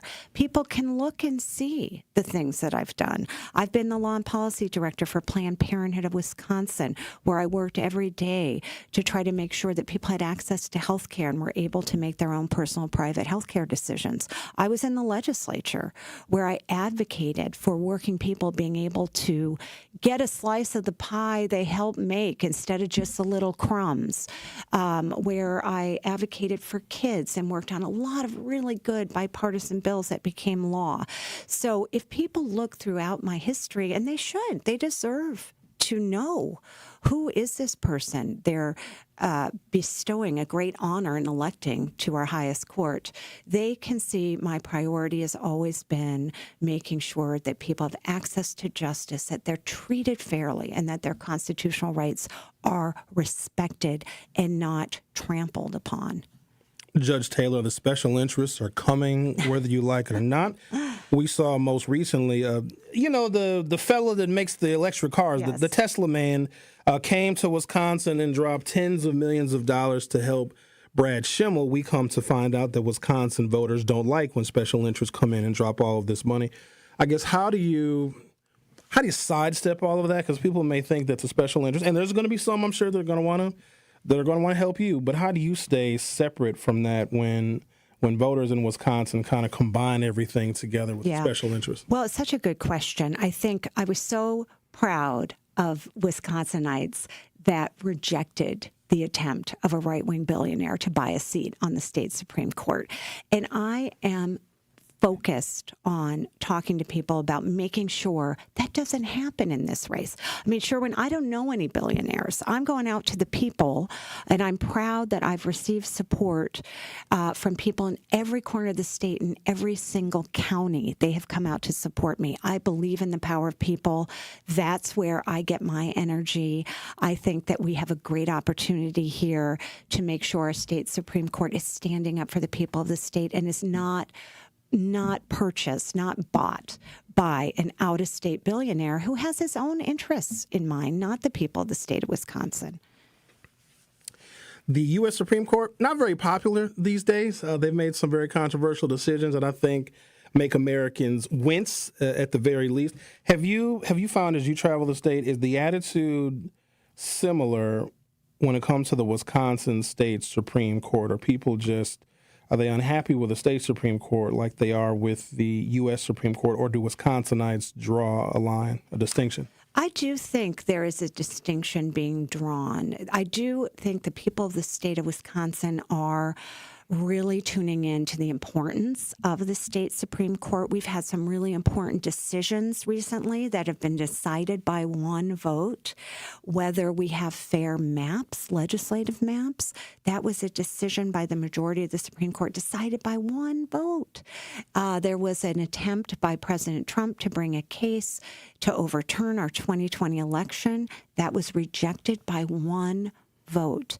And of course, there was just a decision by the Supreme Court to not allow an 1849 criminal abortion ban to go into effect by one vote.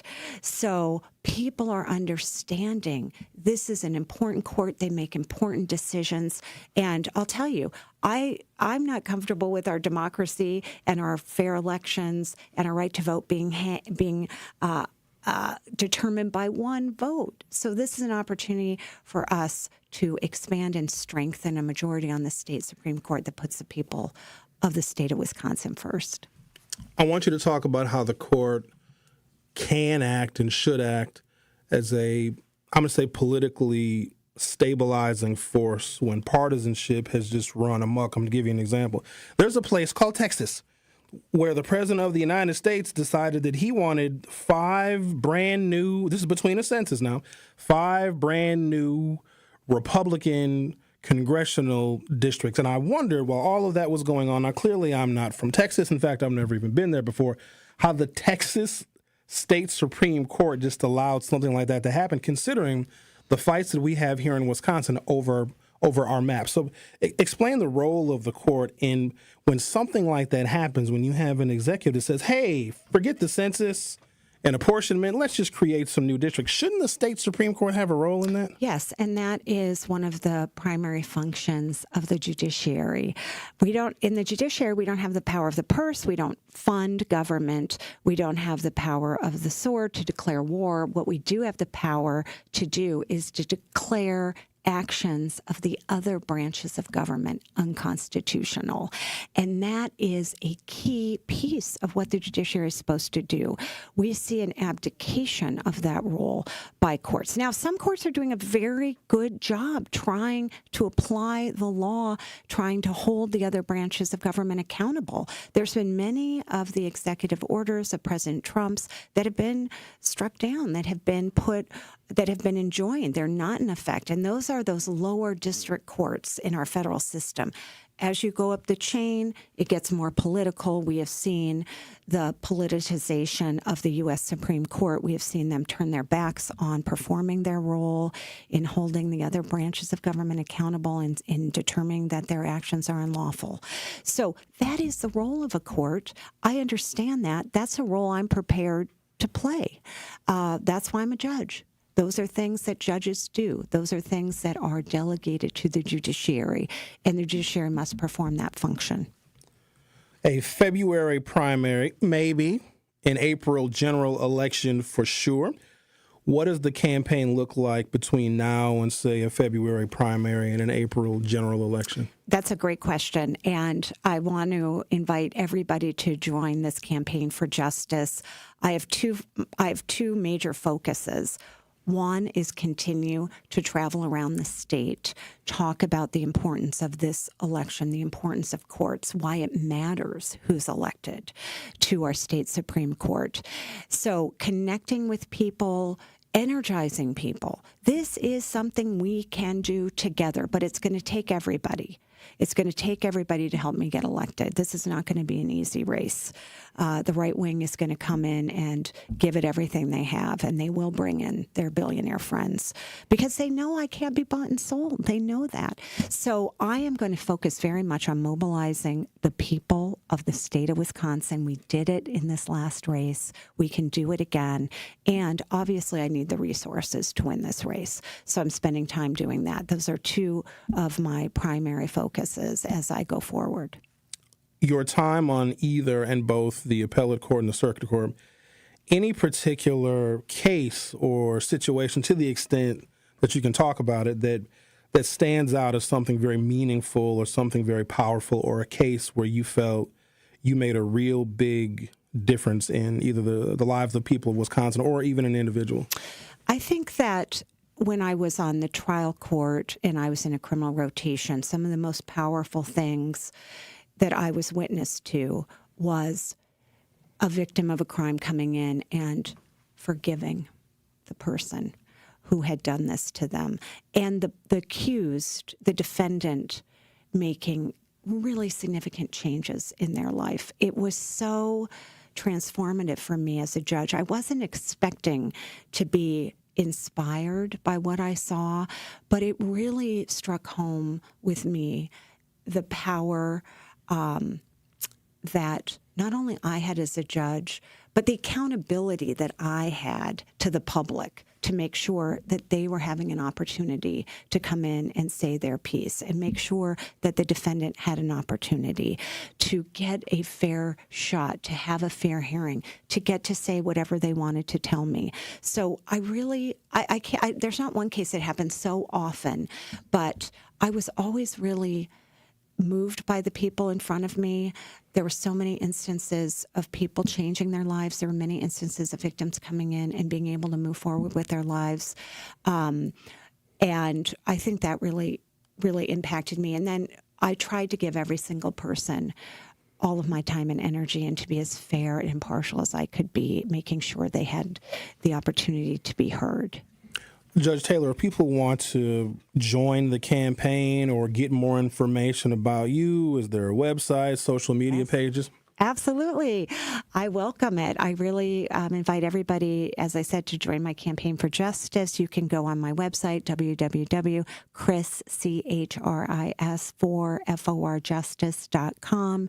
You can learn more about me. You can join the campaign. And I'm on most social media platforms, Chris for Justice, Instagram, Facebook, Blue Sky, Twitter, and we're posting some really fun content there. So please spread the word. I really need everybody engaged and involved. Together we can do this, and we can make a difference. Wisconsin Appellate Court Judge and candidate for the Wisconsin State Supreme Court, Chris Taylor. Thank you so much for your time, and good luck on the campaign trail. Thank you so much for having me. I enjoyed it. The Truth with Sherwin Hughes on 101.7 FM. We'll be right back. The Truth with Sherwin Hughes returns after this on 101.7 The Truth, The Truth app, and 1017thetruth.com. Come catch the final battle of the regular season when the Brewers host the Reds Friday, September 26th through Sunday, September 28th. We're celebrating the best fans in the game on Saturday, the 27th at Fan Appreciation Night, presented by Toyota. Plus, if you're one of the first 30,000 fans through the gates, you'll take home a Brewers tumbler giveaway too, presented by Quick Trip. Come close out the regular season with the crew. Get your seats today at brewers.com/tickets. Good Karma Brands is proud to be an equal opportunity employer. Our policy is to provide equal opportunity employment, development, and advancement to all current and potential teammates. If you are an organization that maintains a job bank, provides employment information, or gives job referrals, you may request to be placed on the station's mailing list for future career opportunities. To learn more about careers at Good Karma Brands, please email careers@goodkarmabrands.com. What's poppin', Truth Nation? It's your girl, Noni Juice, with Tamara Castle from Associated Bank, and this is Making Your Money Work. I am so glad to be joined by Tamara Castle, AVP CRA Mortgage Loan Officer at Associated Bank. Today, we will be talking more about first-time homebuyers and giving them some tips and some help. So the very first question I want to ask you is, I want to buy a home, right? Yes. Who do I contact first? So you'll contact me through the website, so Associated Bank /T Castle.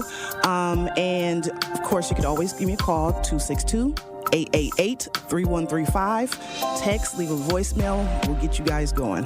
All right, so that's step one. Yes. Now, this might not be step two, but it's definitely a good question that I have. Does Associated Bank have any assistance for first-time home buyers? Yes, we do. So Associated Bank has different angles on assisting first-time buyers. The first one is we have a gift.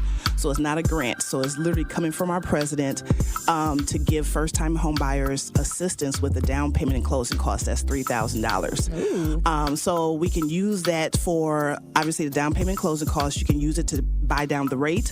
And pretty much every customer I have uses those funds for their first time. Because, again, sometimes it's hard to save. It's something that people use as a barrier. So we came up with, how can we assist customers? We really can't assist with credit per se, but we can assist with funds. And we don't want funds to stop someone from buying their first house. So we also have another grant called Down Payment Plus. That's $8,000. That can be also layered on top of our $3,000.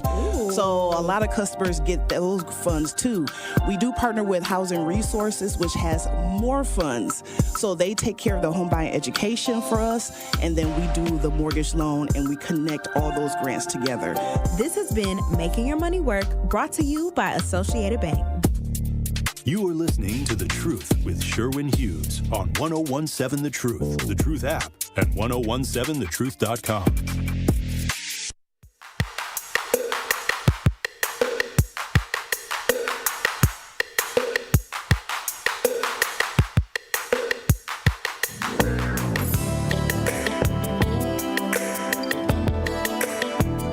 That was an insightful interview. At least I thought it was. She seems to be a very nice lady.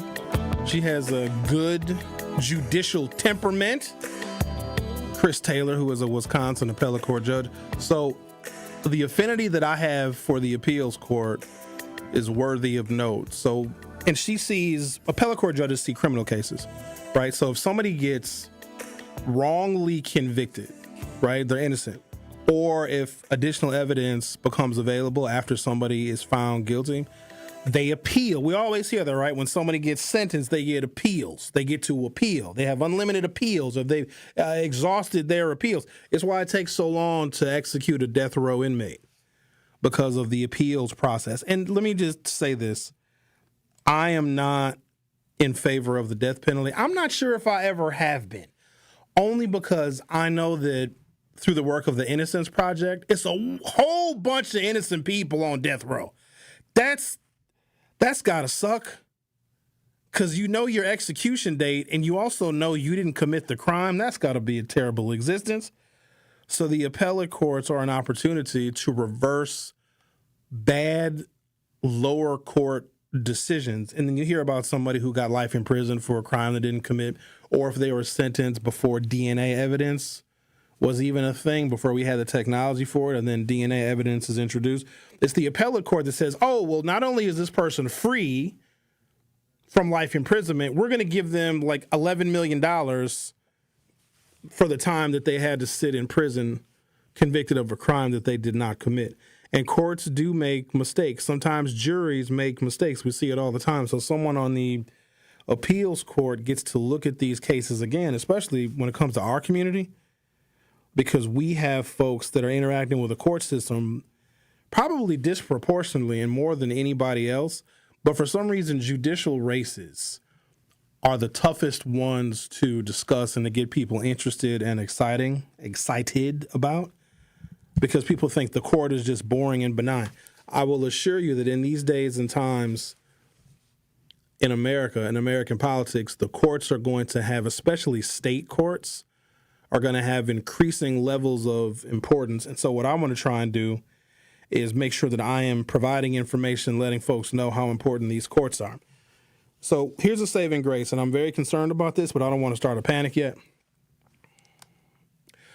States control elections. The federal government does not have any input, legally, constitutionally, they don't have any input on how states run and administer their elections. Well, Donald Trump wants to change that. If the president of the United States can federalize the National Guard and send them here, then the president of the United States might be able to federalize our voting system. And let me just ask you this in a very unbiased, objective, and nonpartisan way. Do you feel okay with Donald Trump overseeing elections in the state of Wisconsin? Or do you feel more comfortable with how the elections are administered now? Now, I know somebody probably told you somewhere there's a whole bunch of voter fraud. There really isn't. And if there is voter fraud, it's never enough to overturn an election. I'm just curious as to how people feel about Donald Trump taking over the administration of elections in individual states when no presidents have the authority to do that. And I sometimes sit here idle and I just wonder, like, what is the thing that's going to push the American people over the top? It's not really immigration. It's not really how they're going after people and just profiling them based on how they look. Or, you know, I read that statement from Brett Kavanaugh, said, oh, they can just go to a day laborer site because that's where a lot of illegals happen to work. And then if somebody speaks Spanish or looks Latino, that is grounds to pick them up. That should terrify us. Because what's to stop them from saying, oh, you're black in a high crime neighborhood at 11 o'clock at night. You look like you might be a criminal. Why don't we just arrest you and then we'll sort it all out when we get to the station? It seems far-fetched, but we are making progress toward exactly that. And the fact that Brett Kavanaugh went on the record and gave a statement that essentially says, yeah, racial profiling is perfectly fine if the president wants to execute his immigration orders or anything else. It's just, I had to read it like 3 times yesterday because I simply couldn't believe it. But then I'm wondering, how are the American people going to react to this? Now, we got some elections coming up next year, and I hope that we respond appropriately and accordingly, but I'm not entirely sure. I think people have just surrendered. There was a story I was going to talk about on Monday. I didn't get to it. How the nation's children are performing even worse than we originally thought in school, even worse. Now, we focus a lot on Milwaukee and MPS because education is a local issue, but at some point it's a national issue too. But also at the same time, our students are performing poorly, meaning these conversations that we have about laws and the courts and elections and voting, as time goes on, those ears are going to become even more deaf. And I say that because it seems to me that there was a period of time or an epoch in Milwaukee or in Wisconsin where the public education system was good. It was good or better than it is now. I don't know. It seems that people knew more when there was less to know. It seemed like MPS used to be a premier flagship school district. It seemed that way. But as time has gone on and education has been more politicized, and then there was the focus on testing, and they took a lot of the trades out of the schools and all of the other things, it just seems like the overall quality of the education has declined. And I probably could point to some test scores that could better illustrate that. And then at the same time, we're telling young people, well, don't go to college because, it costs a bunch of money, and don't make that investment in yourself. That would just be stupid. So just humor me for a moment. If the quality of public education, not just in Milwaukee, not just in Wisconsin, but in the nation is going down and our student performance is reflective of that, and we are telling students not to seek higher education, how does this bode well long-term for the country? I'm going to pause there for a second because I want to introduce this information. Everybody's not going to be a welder. Everybody said, oh, well, you don't got to go to college to be a welder. There's some people I don't trust with a torch. Everybody's not going to be a carpenter. Look, I get it. We need people in the trades. But we also need, like physicians, because people are still going to get sick. We need lawyers because some of y'all are still going to get in trouble. We need accountants because somebody's still going to have to do all of the taxes and all of the numbers and the counting of all of the beans that the people count with the accountings. As we are telling our young people, don't go to college, who is going to fill those jobs? Let me do you one better. It's not going to be immigrants because we don't want them here either. If American kids are not smart enough to be an accountant, and we need corporate accountants, we need government accountants, we need comptrollers, we need all these accountants, and we're not allowing immigrants to come in and do the accounting, who's going to be counting our damn money? If the quality of education is suffering, which it is, and American students are performing poorly, how are we going to be competitive against these other countries? And we can't tariff our way out of it. Who are going to be our engineers? We're fortunate in this nation that we have automakers, because a lot of countries don't make cars. If you make cars, not only is that a profound source of high-paying jobs and skilled wage jobs for people, automobiles produce a lot of taxes which fund governments. If we don't have people that can design and engineer cars, and ultimately we get rid of Ford or we get rid of GM, because we're not going to have the people to be able to work in those automotive plants and design and engineer cars, what are we going to do? And it's not going to be immigrants because we don't want them coming over here. Have we ever thought about the long-term prospects of this nation, or we don't think that far ahead? For some reason, I do. I'm very concerned about the future because our actions right now or our inaction is going to have an overwhelming and profound negative effect on the future. I just cannot believe that I live in a country that is devaluing education. And I say that because I'm not a teacher because I couldn't do it. You put me in a classroom with some of these kids, somebody leaving with a black eye. It might be me. It might be. I don't know. Let a 14-year-old come up to me and talk mess to me. Hey, I'll show them how to stay out of grown folks' business. See, this is why I can't be a teacher. But if we are devaluing education and then discouraging young people from going to college and getting higher education, what is our workforce going to be in the future? If you're a small business owner, you can't find anybody. You can't find a good employee to save your life. You got to hang on to horrible employees. Some of y'all have employees that are literally stealing from you, but you can't fire them because you will not be able to hire anybody for years, if ever. Talk to a small business owner. Every now and again, they'll call in.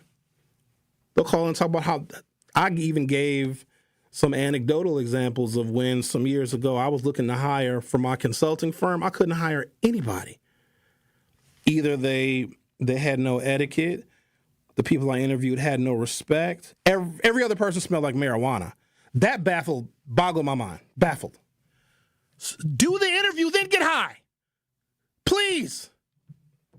Do you know how pointless it is to be sitting across an interview table from somebody who is high as a giraffe's vagina? You just don't even want to ask them any questions because it doesn't even matter what they say because they're up there high in the clouds with Snoop Dogg. All right, I'm going to take a break, come back. We'll talk to Allan on the other side. I just don't like the trajectory that we're going on in this country, and it seems like the American people are caught up in a frenzy, like a tailspin. Like we don't know what to do and what direction to go in. And the Democrats is over here screwing up. Kamala Harris is going on a book tour? I don't know what's worse. Kamala Harris going on a book tour, essentially blaming Joe Biden for her loss, or Mandela Barnes deciding that he also wants to run for governor. I don't know what's worse.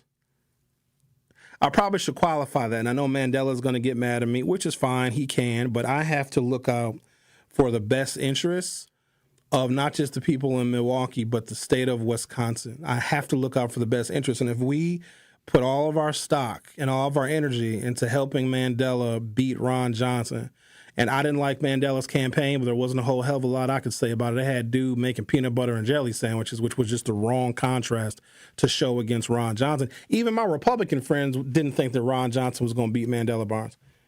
All those other qualified Democrats dropped out of the U.S. Senate race, and they all got behind Mandela. Alex Lasry dropped out. Sarah Godlewski dropped out. Whoever the hell else was running, and they all got behind Mandela. You know what Mandela should have did? He should have stayed lieutenant governor, and he'd be the next governor of the state of Wisconsin, and we wouldn't even have to go through all of this. Now, Mandela blew it. You know, we can armchair quarterback his election as well. But if he could not and did not beat, Kamala Harris was even endorsing Mandela Barnes. The first interview I did with Kamala Harris, it was her coming on 1017 The Truth because she was giving her full-throated endorsement of Mandela Barnes. I don't know, maybe it was Kamala's fault that Mandela lost. Either way, Mandela was too ambitious. He was Tony Evers' lieutenant governor. He decided he didn't want to be lieutenant governor anymore. He ran for the U.S. Senate. Mandela lost that statewide contest. And now they are telling me that he wants to jump in the Wisconsin governor's race. I am supporting David Crowley. If you ask me any day of the week, I'm going to say the exact same thing because I think he would be an ample and qualified governor that can bring some stability and civility back to our politics. Mandela's just too ambitious. Now, I like Mandela as a person. I even gave money to his campaign, which is something I never thought I would do. But he blew it. Democrats don't have time to invest in someone that blew it. Mandela lost. He did. And he knows he lost. The votes say he lost. The people in the state of Wisconsin say he lost. Don't try it again. You had your shot, Mandela. You had it. It was yours, dude. You got elected lieutenant governor. We were so proud of you. All you had to do was chill. You would have got reelected. Tony Evers got reelected. Tony Evers recently decided he doesn't want to run again. Mandela would have been the heir apparent to be governor. Now Mandela decides he wants to come back and run for governor. Well, you can't.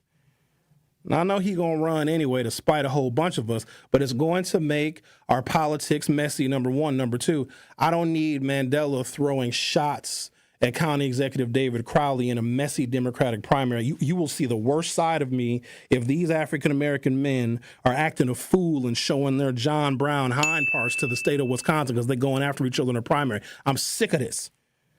Y'all acting like Trump ain't trying to kill every damn body. We ain't got no time for Mandela to decide he want to jump back in the race because he ain't got nothing else to do. Let him cook. You ain't got nothing else to do. Get a radio show. We'll hire him. Hell, we need somebody to do weekend shows anyway. I'm tired of hearing my replays on the weekend. Give Mandela a show. What? Nah. Okay, well, we got to take a break. You're listening to The Truth with Sherwin Hughes on 1017 FM. I'll be right back. The Truth with Sherwin Hughes returns after this on 1017 The Truth, The Truth app, and 1017thetruth.com. From the biggest stars to the greatest moments, Behind the Bucks is Bucks history, like you've never heard it before. It's all on Behind the Bucks on the Bucks Plus audio network. Behind the Bucks is presented by Gallagher, your trusted insurance broker and HR and benefits consultant. Available now on bucks.com/plus, the Bucks app, the new ESPN Wisconsin app, and wherever you get podcasts. Tracy, going back to the process, and as it relates specifically to the partnership that Old National Bank has with Housing Resource, what does the process consist of when coming through this program? It's a referral process. We work with clients that first-time homeowners that may not have the counseling that they need.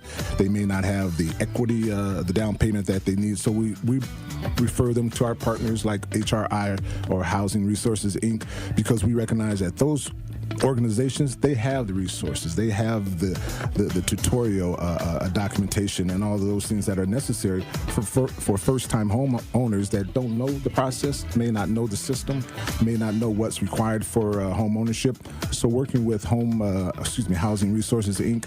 and other partnerships that we have like through WIDA has been very, very advantageous, not only for us, but also the organizations, but also for the community. Milwaukee, get ready for the ultimate flavor in Music Fest. Tacos and Tequila Fest is going down Saturday, September 13th at Franklin Field. Enjoy your favorite throwback hits with performances by Lil Jon, Pretty Ricky, B.O.B., Trina, and more. This event is strictly 21 and up, so leave the kiddos at home and get ready to vibe out. Live music, DJs, food trucks, tequila tastings, and all the vibes you can handle all in one epic day. Tickets are going fast. Get yours now at tacostequilafest.com/market/Milwaukee.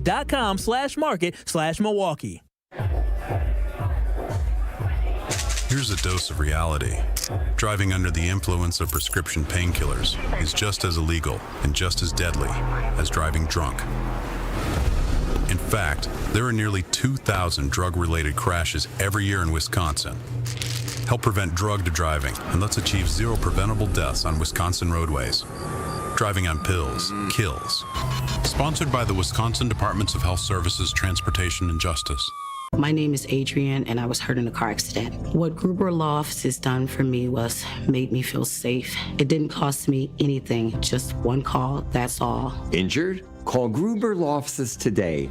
One call, that's all. Make your home safer. Get rid of unused household chemicals at MMSD Home Hazmat Drop-Off. It's free to visit a collection center. Get all the info you need at MMSD.com. Milwaukee County residents only, no businesses. You are listening to The Truth with Sherwin Hughes on 1017 The Truth, The Truth app, and 1017thetruth.com.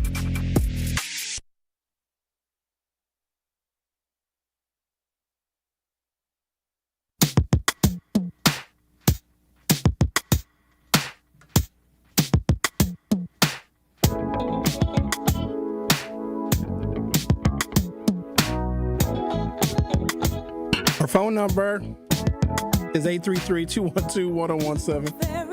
833-212-1017. Ben and Carrie gonna be all right. I talked to Ben and Carrie probably, I don't know. I haven't talked to him yet this week, but usually I talk to him damn near every day. I was gone last week. They're gonna be fine.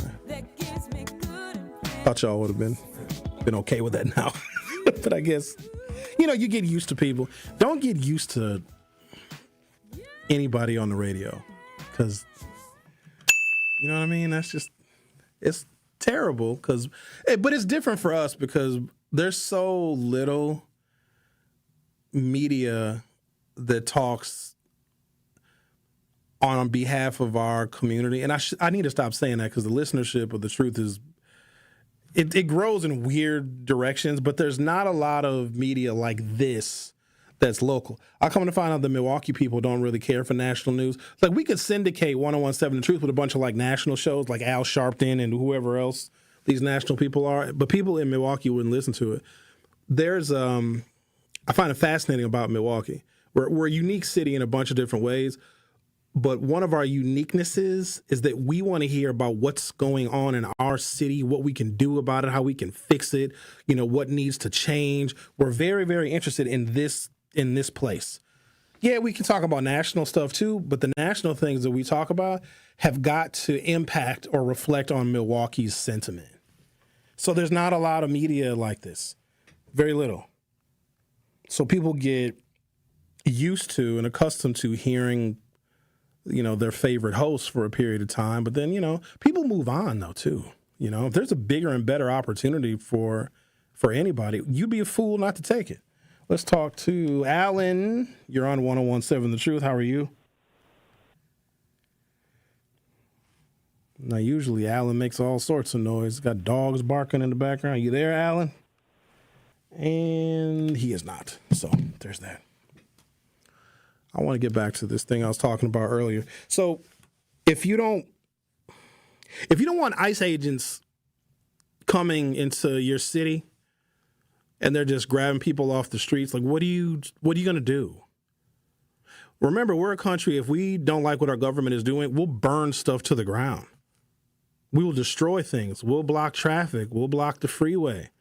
We'll have marches. We'll have protests. We'll have chants. We'll do all of those things. But if you have tyrants, do y'all hate immigrants that much? I wonder if that's what it is. Or do we still believe the promise that, well, if they leave, there's going to be more jobs for us? I think our immigration numbers now are lower than they've been, and I don't know how long. First of all, I don't even know if Trump has deported more people than Obama. That's another reason why I think Trump feels so insecure, because Obama deported a lot of people, but Obama did it quietly. He did it under the cover of darkness. But from one year to the next, so from Joe Biden to Donald Trump, 1 million less jobs are available in this country. So even with these rushed, illegal, and unconstitutional immigration orders, we're still losing jobs. And guess what? We're going to continue to lose jobs because we're going to realize at some point in time that a significant part of our economy is run by people who are not here, quote unquote, legally and legitimately, because they make it so hard. Do you know what the process is? When I found out that a good friend of mine that I've known since we were in high school, it took her and her family 13 years to get their citizenship, and they had to do everything right. They couldn't mess up. They couldn't commit a crime. They couldn't miss a meeting with their attorney. They couldn't miss a meeting with the immigration officials for 13 years. They lived under a microscope. That's how hard it is. And these folks are here and they're working, they're doing jobs that that we don't want to do. Americans are real arrogant because there's a whole bunch of stuff that we just won't do because it's beneath us. In fact, we're so arrogant that someone would rather stay home and collect whatever benefits are available than do a job for a wage if they think the job is beneath them. And I think I kind of agree. You know what I mean? Like, and I got a lot of respect for working folk. But if somebody said, Sherwin, the only job available for you is fries at McDonald's, I don't know if I'd want to work fries at McDonald's. First of all, I'd eat a lot of the French fries. Who doesn't like French fries? If you don't like French fries, you're a communist. I love me a French fry. So putting me on fries, not only would I consider that work slightly beneath the level of education that I have, there would be no fries to sell. You ever get the fries when they're hot and they're salty? So here's what I think about French fries. I'm going to go non-political for a moment. French fries are for the ride home. You mean to tell me you don't eat French fries on the way home? How can you smell the French fry and not eat the fry? I'm lucky if I have, it'd be that little, like a sliver fry. It'd be real crispy and little. I'm lucky if I have one or two of those left by the time I get home. But French fries are for the ride home. I don't know how people can do that. Ride home with your French fries intact? Clearly, you're a communist. The Truth with Sherwin Hughes will be back for Hour 3. The Truth with Sherwin Hughes returns after this on 101.7 The Truth, The Truth app, and 1017thetruth.com. come in with straight truth. And to make matters even worse, Truth Nation, when you look at more numbers, there have been 59 children shot in the city of Milwaukee, and 40 of the perpetrators were also under 18. They were children. So you have almost 60 young folks here. If you go to a private school, some schools only got 60 kids in elementary school, but you're talking about maybe 3 classrooms in a middle school or elementary school worth of kids who have been shot in our city this year, but 40 of them who perpetrated the act were also children. So you're talking about 100 kids who are ruining their lives in the city of Milwaukee in 8 months. We have to be better, because when you look at the overall murder rate in the city of Milwaukee, Milwaukee makes up about 50% of the total murders in the whole state of Wisconsin. But seeing young folks getting killed and young folks shooting guns is extremely troubling and puzzling to me. It should be puzzling to you as well. It's a troubling reality that we have to face in our community. Watch all your favorite 1017 The Truth shows by subscribing to 1017 The Truth on YouTube. Day 1, diagnosis day. The hardest day. The day you hear, I'm sorry, this is a type of blood cancer. But day 1 is just one day. At the Leukemia and Lymphoma Society, we are here to help you move past day 1. On day 45, I discovered an online community who shared great tips for in-treatment care. I missed a lot of school during treatment, and LLS helped me keep up. We are here for you. We exist for everyone fighting leukemia, lymphoma, myeloma, and other types of blood cancer. On day 185, LLS helped me file my insurance claims properly. Day 5,840 and counting, and I'm still in remission. To learn more and get help on day 1, day 2, day 983, or any day, please visit LLS.org or call 1-800-955-4572. That's LLS.org, 1-800-955-4572. Dad's gonna be far side, good. What should I do with my dress? Do little wiggles. The slate's coming in. What does it feel like when you're down or having a bad day? It feels sad, like you just don't want to do anything. All my little emotions in my head is just running crazy. I don't know what to do. As a teacher or coach, do you ever feel overwhelmed supporting kids' mental health? I had never experienced players being so down that they can't even participate. He's just in tears in the huddle. I didn't know what to do. Teachers need tons of help. Kids Mental Health Foundation offers educational materials to help guide conversations with our students. It's so important that we are constantly educating ourselves. It's the same as the CPR class to me. We're trying to save a life here. The Kids Mental Health Foundation has free tools and information developed by experts, because kids' mental health starts with all of us. Scan the QR code or check out kidsmentalhealthfoundation.org to get started. You are listening to the home of Milwaukee's realest conversations. 1017 FM, 1510 AM WGKB Waukesha and W269DL Milwaukee, a locally owned Good Karma brand station. You are listening to The Truth with Sherwin Hughes on 1017 The Truth, The Truth app, and 1017thetruth.com.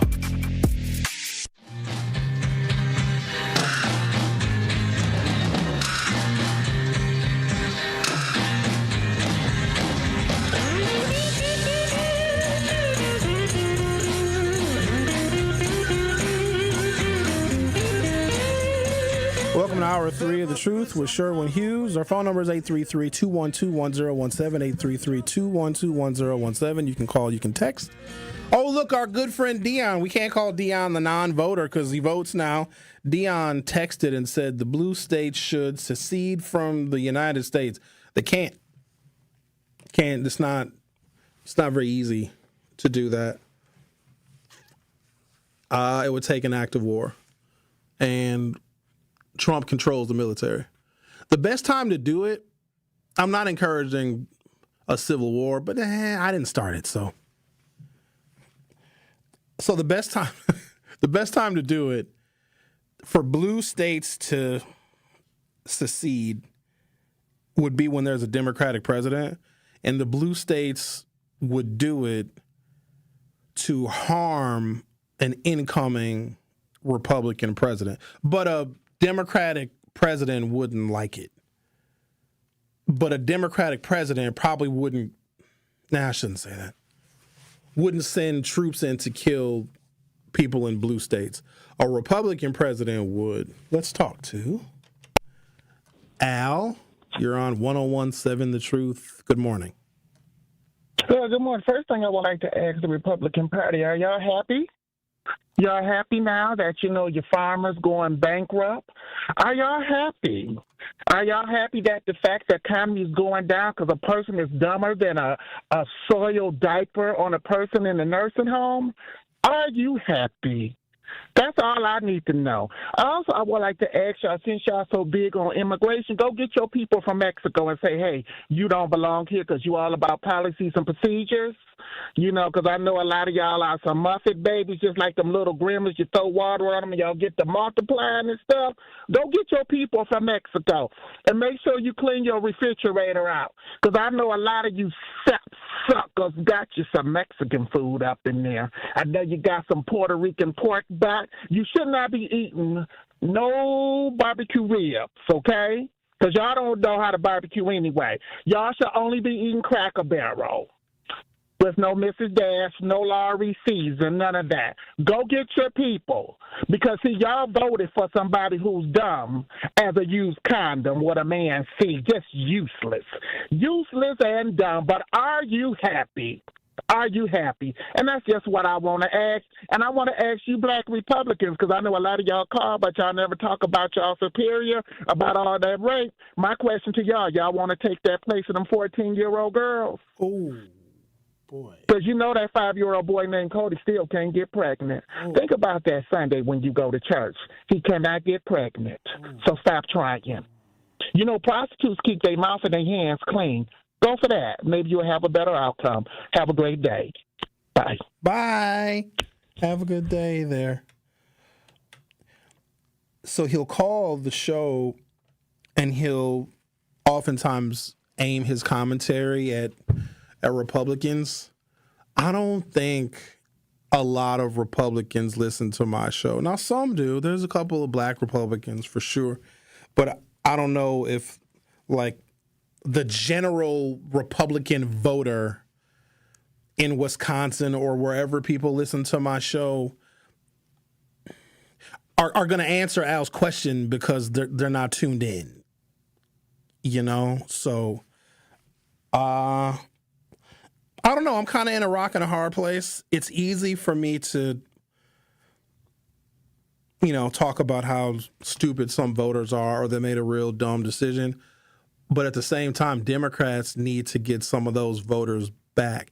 And I don't think they get those voters back by Kamala Harris going on a book tour, which can only be conceived as a way for her to bash Joe Biden. Even though Joe Biden is no longer the president, he seems to be an easy target. I don't think it strengthens the Democrats' credibility if Kamala Harris is making money on a book tour. And she titled the book 107 Days because, 107 days is how many days she had to run her campaign. If Kamala Harris had 207 days or 307 days or 407 days, I think she still would have lost because the country just did not want her. And so I don't like the fact that she is now capitalizing and profiting off of a book where she looks like the victim because she wanted to tell Joe Biden to drop out, but because she couldn't tell him to drop out because it would have looked self-serving. And now she's going to write a book. So I'm assuming her political career is over. Maybe she can go on a book tour with Mandela Barnes. But look, I like Mandela, though. I like him as a human being and as a person. I don't like him as a statewide candidate because he ran against Ron Johnson and he lost. He gave it a shot. Let somebody else come in. We got to start recycling people. We live in a whole new political era. It's new. Stuff that didn't work, that led us to this point where Republicans control every damn thing. Something happened, ladies and gentlemen, where the Democrats had a series of failures. I think they got too elite. They stopped talking to people that used to be Democratic voters. They kind of walked away from rural folks. They left a lot of people in the lurch. And so there was an era where Democrats thought they were high and mighty, and they lost all the elections and Republicans got control, and look where we are right now. So if you are a Democrat from that era that lost an election that led to Republicans getting the power, legislative power and judicial power that they have now, you can't come back. We're not going backwards. So if you ran and lost as a Democrat and a Republican was elected in your stead, you're not running again. I want Democrats that have run and won. not ones that have run and lost and think if they come back that they can win again, because it is that sentiment and it's the caliber of that candidate that led us to where we are right now. Remember, we are in the political equivalent of a Hurricane Katrina, and it's sweeping the entire nation. The Democrats got to play FEMA. And I don't know if they are ready for the disaster relief that they're going to have to put together policy-wise, because the long-term damage to the economy, to the country, to the judiciary, to the Constitution, to law enforcement. The new status quo is sending the National Guard into cities. Trump is not going to be the only president that does this. He was just the first. He is sending the National Guard to cities. Come on, y'all. You don't really think it's not to fight crime. You know that. Come on now. You didn't lose your common sense. A man with 34 felonies has no idea what needs to be done to prevent crime. So stop thinking he's credible in quote unquote preventing crime. We as individual people have more impact and more influence on preventing and stopping crime than the police, than the National Guard, than the president, than the mayor, than the governor, but we don't want to. We want to outsource it to somebody else. So stop it. Y'all know better than that. A man with 34 felonies, and he the one that's going to be preventing crime in cities. Good God almighty. Let's talk to, all right, Allan, you better answer this time. I got two other people on hold now. Hi, Sherwin. Can you hear me? I can hear you. Okay, yeah, I was at the McDonald's over there on Zoe by the mosque where they always block the streets. But I wanted to get a cone, but the cone is gone. They said it'd be back soon, so I settled for a Diet Coke. I just want to say, you know what? I agree with you 100% about this recycling. That's basically what killed the Supreme Court here. We got these people who are just losers, and then they come back on both sides. I hope that they do. But obviously, I want to see a new governor. I want Evers out of there. He's gone. But I don't want no residue of this nonsense going on. But your political acumen is brilliant. That's why I listen to you, man. It's not dang, these people don't know how to drive. I'm on North Avenue. You got to be careful. But I'm over there by that Irish place, McBob's. I'm by McBob's. I'm on the way to go buy my wife some perfume over there at the Daniel.com. But anyway, yeah, you are 100% correct. But the thing with the felonies, that sticks in my craw because you're a smart guy. You know what that was, right? That was all upticks, and it's all gone. If they wanted that guy, they had the whole power to the judiciary and everything, and they couldn't even make up enough to get him. They just had morons trying to do it. You got to do it right when you set somebody up. They had the B team in there.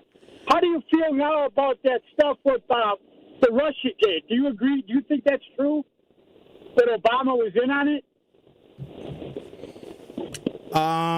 We routinely monitor Russian chatter, and they picked up conversations relating to Donald Trump and some of his staff. So yeah, I believe it. In performing regular national security, unless you're referring to something, Allan, I'm not going to get into conspiracy theories with you because they're not conspiracies. Well, when we were monitoring Russia, hold on, Allan. No, we're never going. I'm happy. You know, Al, the other guy, land a plane, Allan. I got another call. I'm very happy with what's going on. It's what I voted for. All right. There you go. Thank you for your call. God bless you, man. All right, then. Appreciate it. All right. Good grief. Do we have to... I feel like I need to re-explain stuff that I thought we already knew the answer to. Let's talk to the town. You're on 101.7 The Truth. How are you? I'm doing fine. How you doing? I'm doing good. What's on your mind?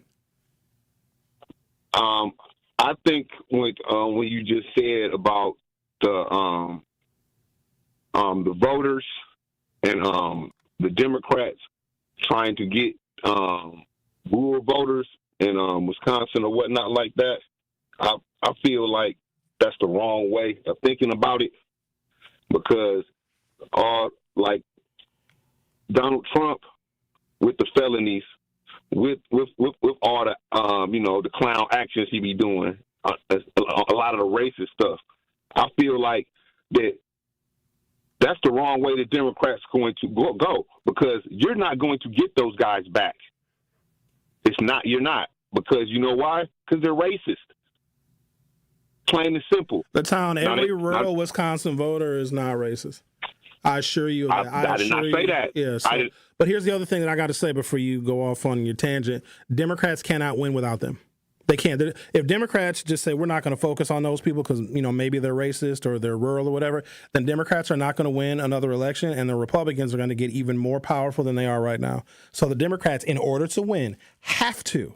Not want to, not would be nice, have no choice but to get those rural voters. And those rural voters voted for Obama. They voted for Obama twice, so they can be God. I know, but they voted for Trump twice also. Correct. But look what the Democrats... They voted for Trump twice, you're right. Joe Biden won the third Trump run. That's correct.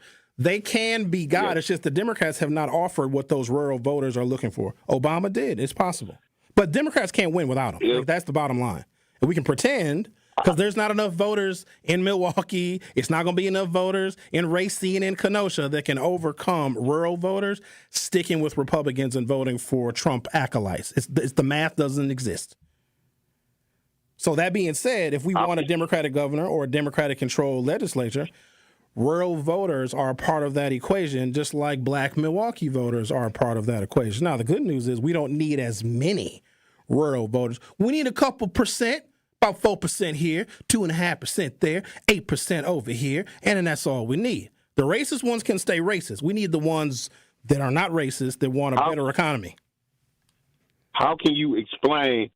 How can they explain to the rest of the people? I'm talking about the rural voters after they saw everything that Trump done did. They saw all the racist stuff that Trump done said, and all that BS he been doing, and then turn around and vote for this man, knowing that they're going to take away stuff that's in your best interest, i.e., Medicaid, knocking out those hospitals or whatnot like that. They didn't know that was going to happen. They're only doing that. Correct. But hang on, I got to explain it to you now. Let me explain it to you so it's crystal clear. They thought that their Republican representatives would protect their Medicaid. They thought their Republican representatives would push back against Donald Trump and be much more reasonable. They were lied to like a lot of us were. But instead of questioning why rural voters that might be racist voted for Trump, I think the bigger question is, why did black folks in the city of Milwaukee vote for Trump? If a rural voter voted for Trump because they're racist, that makes sense to me. But if an African-American man who's 34 years old and ain't got a pot to piss in voted for Trump, I'd rather have an explanation from them than from somebody who lives in Washura County. And I do appreciate your call to town. I got to take a break. Democrats can't win statewide and win some of these legislative districts and get the majority back in the Assembly and the Senate without rural voter. Can't do it. Not possible. The math ain't mathing. And not enough of us in the city of Milwaukee or the county of Milwaukee are going to vote in a high enough number to make up for ignoring rural voters. And plus, they're a part of the fabric of Wisconsin, too. We can't ignore them. And they can be got because they voted for Democrats in the past. Democratic Party changed into something that fell out of the mainstream. If jobs aren't paying enough and jobs are few and far between and people are worried about, automation and AI, focusing on transgenders means you're going to lose those people who are focused on their pocketbook. If you can't pay your rent and pay your mortgage and make your car payment, you don't care about all this bathroom transgender. You don't. And the Democrats, they doubled down on that. They just got so arrogant and so full of themselves. And they had this air of, the Republicans are just dumb. So we as Democrats are going to talk about whatever the hell we feel like. We're going to cater to the smallest, most minute part of our party because we're going to beat the Republicans because the Republicans are dumb. If anything, people voted for Trump to teach Democrats a lesson. Democrats flew off with a reservation, too, now. They got to come on back home and talk about the issues that made the Democratic Party what it was. They got weird with it. They got strange. Can't be strange no more. You got to get back to bread and butter issues now. I hope David Crowley is listening. Because, David, you're going to need to get some of them folks. But, David, I think when they meet you, when David travels up north, I think them white folks going to like him. You know how they are up north. They're going to show up to the town hall with gubernatorial candidate Crowley wearing blaze orange and camouflage. You know what, David, after listening to you, you're pretty good for a colored. No, I mean that in the most sincere way. David, you ever go pheasant hunting? You're going to see pictures of David Crowley with a shotgun going pheasant hunting. Y'all remember when Lena Taylor went turkey hunting? There was pictures of Lena wearing camouflage, shooting turkeys. I don't know if I trust Lena Taylor with a shotgun, but whatever. Y'all remember when Dick Cheney shot his friend in the face with a shotgun? Remember that? Shouldn't trust elected officials with guns. The Truth with Sherwin Hughes on 101.7 FM. We'll be right back. The Truth with Sherwin Hughes returns after this on 101.7 The Truth, The Truth app, and 1017thetruth.com. This is 101.7 The Truth's Kyle Wallace, and the time is now, Milwaukee. Truth to Power is your platform, and on my show, our community always has a voice. There is no topic that is off limits, and I always give you my authentic opinions on how I feel, because keeping it real is the only way I know how to get down. Listen to Truth to Power with me, Kyle Wallace, every day from noon to 1 p.m. on the award-winning 101.7 The Truth app, and streaming live on YouTube at 101.7 The Truth. Milwaukee Black Talk. Quarterback Jordan Love isn't just on the Packers. He's also on the American Family Insurance team. Because like us, he believes in dreaming fearlessly. Just chase your dreams and don't let nobody hold you back. And we help protect those dreams with the right coverage so you can dream fearlessly. American Family Insurance. Get a quote and find an agent at amfam.com. Products not available in every state. American Family Mutual Insurance Company, SI, and its operating company, 6000 American Parkway, Madison, Wisconsin. We are the American Cancer Society, making strides against breast cancer. We are nearly 1 million strong and growing stronger every day. Join us on Saturday, October 11th at 8 a.m. at Summerfest Southgate as we come together for the Making Strides of Milwaukee Walk. Whether you walk for a survivor, in the memory of a loved one, or to support the American Cancer Society, you bring us closer to a future free from breast cancer. Are you ready to join the #1 breast cancer movement in the country right here in Milwaukee? Sign up for free today at www.makingstrideswalk.org/Milwaukee WI. Talk to these people in terms of how do I register for this program despite my reservations and my previous experiences of rejection? Yes, I tell anybody and everybody that you can buy a house. It may take somebody longer than the other person depending on what your circumstances is with your credit and income and affordability, but you can purchase a house. The first step would be is to register for our program. You can come to our office, 7830 West Burleigh Street, or you can give us a call at 414-461-6330, or just go onto our website, hri-wi.org. Register for the first-time home buyer education workshop. That's going to be your first step to home ownership. During that class, you're going to learn everything that you need to know from A to Z, how to get approved for a house, how to look for a house and put an accepted offer, and how to close on a home. You are listening to The Truth with Sherwin Hughes on 101.7 The Truth, The Truth app, and 1017thetruth.com.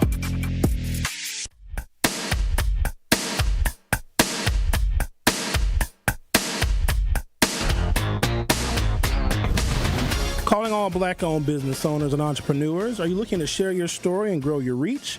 We've teamed up with Associated Bank for our Black-owned business give back. Each quarter, 4 business owners will win an opportunity to spotlight their brand and their journey on 101.7 The Truth. To sign up for your spotlight interview, visit blackbusinessgiveback.com. That is blackbusinessgiveback.com. Let's rebuild our community's backbone through exposure on the truth. For official contest rules, head to blackbusinessgiveback.com. Associated Bank, member FDIC.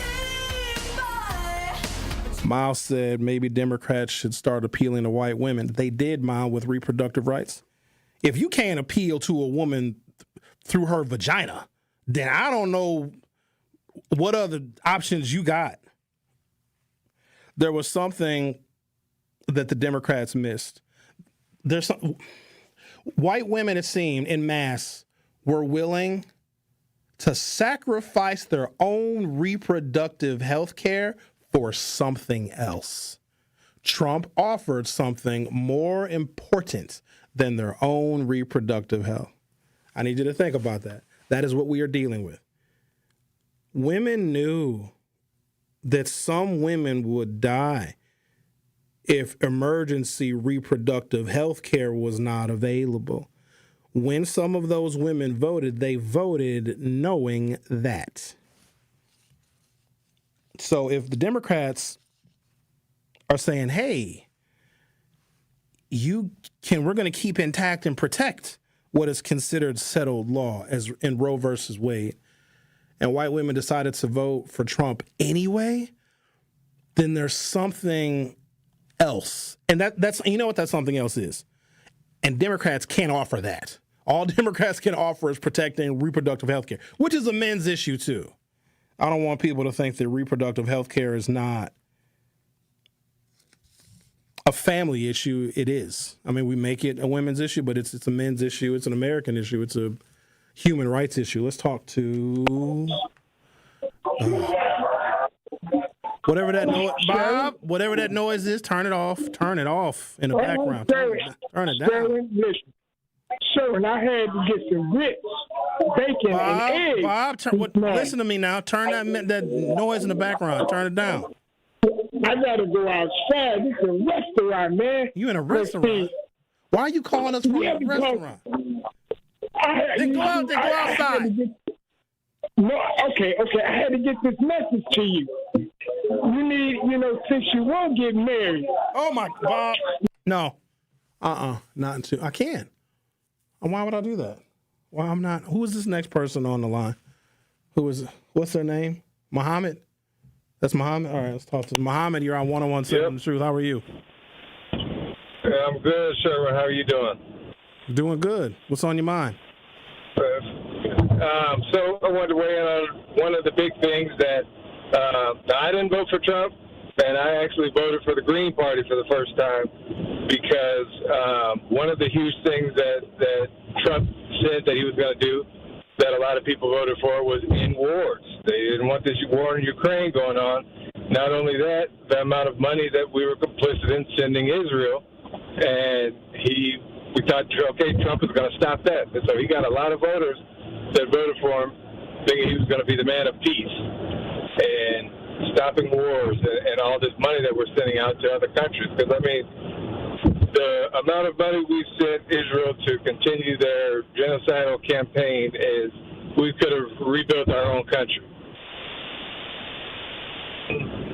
He lied. Yeah. Donald Trump doesn't know how to stop a war. In fact, Israel is probably getting more money than they were under the Biden administration under him. Yeah, because Benjamin Netanyahu nominated Donald Trump for a Nobel Peace Prize, and that's all you have to do. But I don't know why people thought Donald Trump was credible in ending wars. He literally ran his campaign on retribution. Somebody who's running on retribution is more of a warmonger, more of a hawk than they are a dove. So I don't know. I guess he lied about that too and got away with it. Yep. Thank you, Mohammed. Appreciate your call. He voted for the Green Party. I don't vote for third parties because unless you're a libertarian, because libertarians siphon votes off from Republicans, you can vote for a libertarian. I'd rather you vote for a libertarian than a Republican, but I'd rather you vote for a Democrat than a Green Party person because, yeah, don't do that. Let's talk to Danny. You're on 101.7 The Truth. How are you? I'm good, Sherwin. How are you? How you been, man? How you feeling? Feeling much better. What's on your mind, Danny? You are. Just wondering how you doing. I heard they took pretty good care of you at St. Mary. Yeah, they looked out for me. Yeah. St. Mary's a lot. Mm-hmm. I'm glad to hear that, man. And I'm glad to hear that you're above ground and on the radio another day. That's really all. That's the only commentary I had, man. Oh, my man. Glad you're still here. Thank you, Danny. Of course, man. I appreciate your call. See, look at that. The love is just overwhelming. Do I dare even answer this man's call? Sure. I ain't even answered the damn call yet, man. Bob, keep this on the, Bob, listen to me. Keep this on the subject matter, and if you can't, we can't take your call, man. You distracted. Okay, now listen. Two things. Trump is toast. So is most of the Republican Party. He's toast, man. And the second thing, since you don't listen to Linda about getting married, at least take that thing around your neck to push when something happens, because it seems like you might be single for a little while, so get that thing around your neck. Bob, when was the last time you've been, hold on now, man, since you want to give our relationship advice, man. When was the last... Go ahead. Go ahead. Stop telling me to go ahead. All right. I'm trying. Go ahead, sir. Yes. What did you even... Bob, stop. So I want to get our relationship advice. Go ahead. Now, when was the last time you had a girlfriend, Bob? Huh? Where the last time? No, not well. When was give me the year and the month.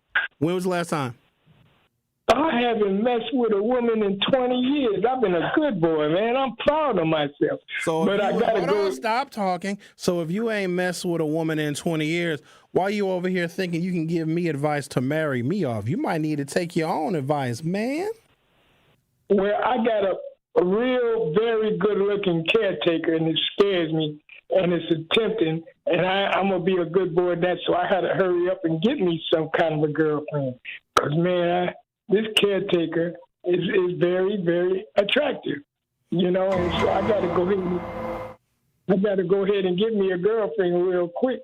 You know what I mean? Bob, even if you got a girlfriend, what you going to do with her, man? What you going to do? You can't do nothing. You ain't gonna do nothing. You ain't gonna be able to keep her happy, man. You got money, but you ain't got that much.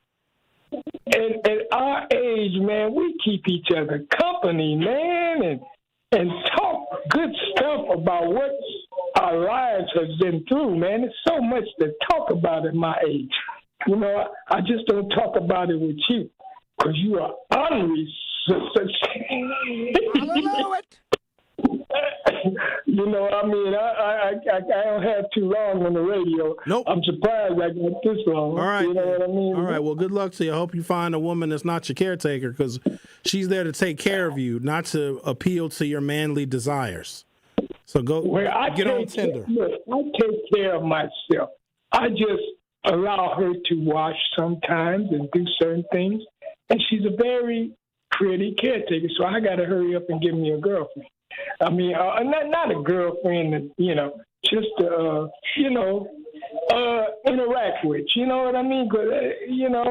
Bob, there are women that offer that kind of service, the service that you're looking for. Somebody to talk to, somebody to interact with.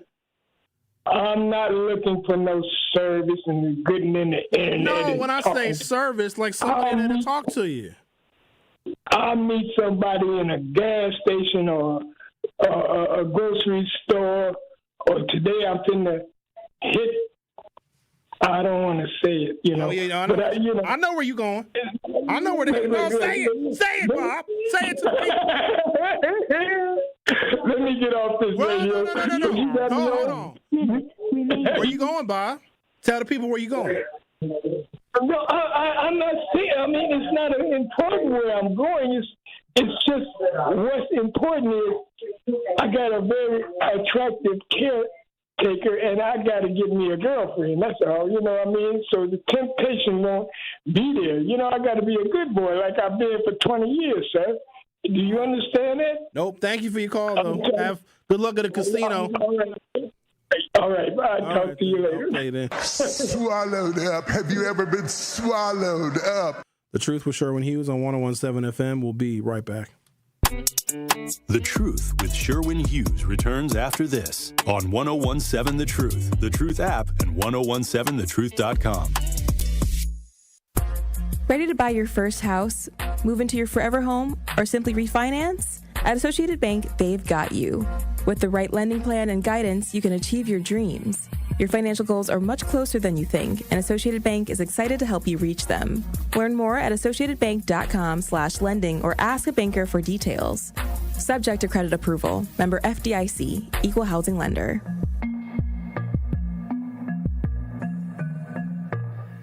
Fall all in Milwaukee, where the air is crisp, the drinks are cold, and the good times are just heating up. Stroll Milwaukee's lakefront and explore its parks as they burst into a kaleidoscope of golds, ambers, and reds. Raise a glass at a beer garden that feels like a neighborhood block party, Milwaukee style. And just as the temps fall, Brewers baseball is turning up the heat. October dreams are made right here. This season, every color, every cheer, every sip, it all comes together in Milwaukee. Craft your perfect getaway at visitmilwaukee.org.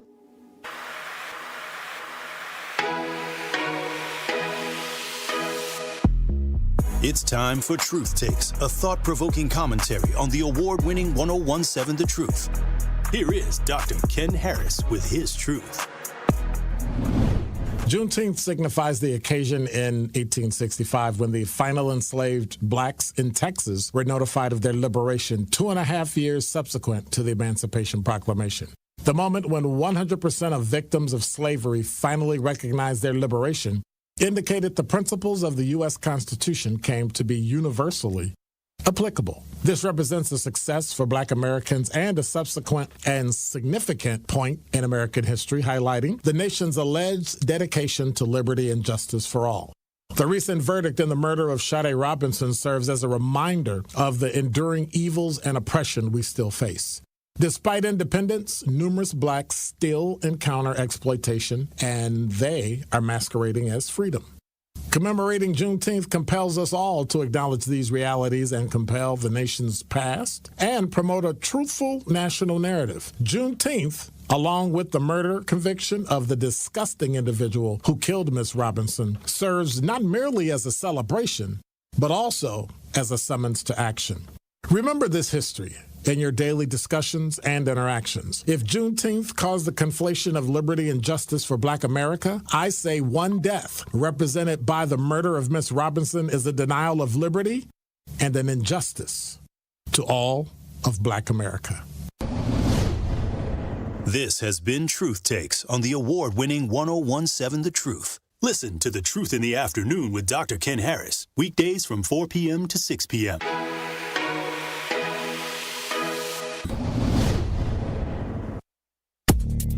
You are listening to The Truth with Sherwin Hughes on 1017 The Truth, The Truth app, and 1017thetruth.com.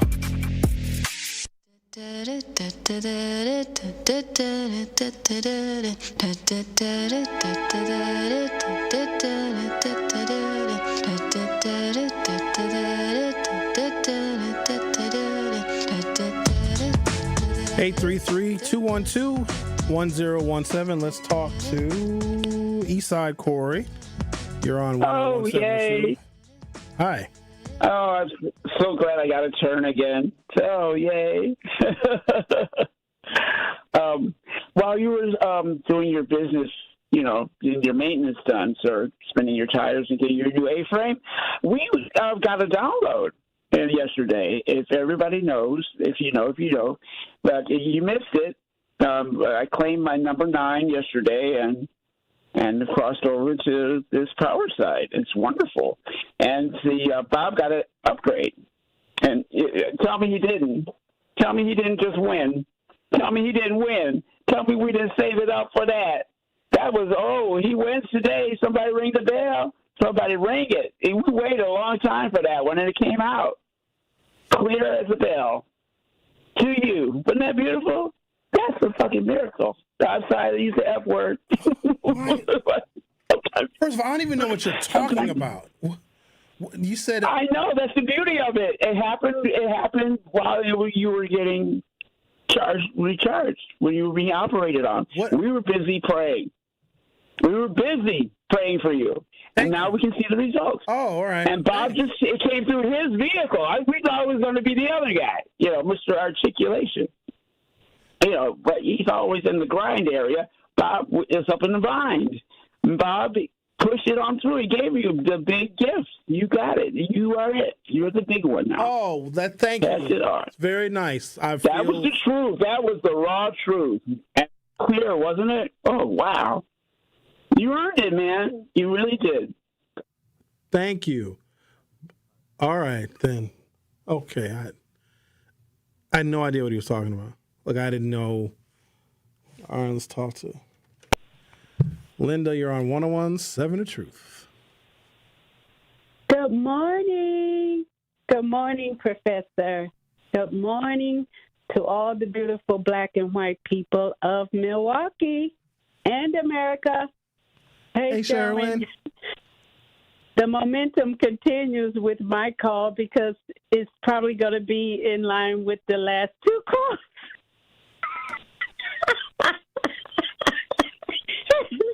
It's been quite a morning.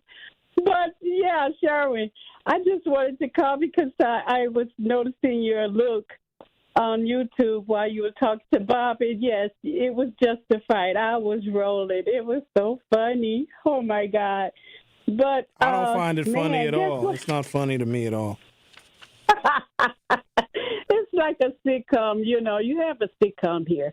But I was on my way to get back from the coffee, and there's a young Caucasian lady laying in the middle of the sidewalk. And I, saw cars stopping, looking, but they kept going. So I decided to stop in the middle of the street, get out my car, and go over and first check to see that her medical, was okay, that she wasn't having a medical crisis. And so in order to do that and not touch her, I asked her, did she need some money? And she right away, came from under her cover. And I was like, do you need to go somewhere or whatever? And she was like, a couple of dollars would do. And so I just took her to, McDonald's to get a big breakfast and stuff and got us some food out of my freezer. And then I dropped Linda, her hang off on a second, Linda. You picked up a homeless white woman from the sidewalk, took her to McDonald's, and took her back to your house? Yes, Sherwin. Anything wrong with that? Nope.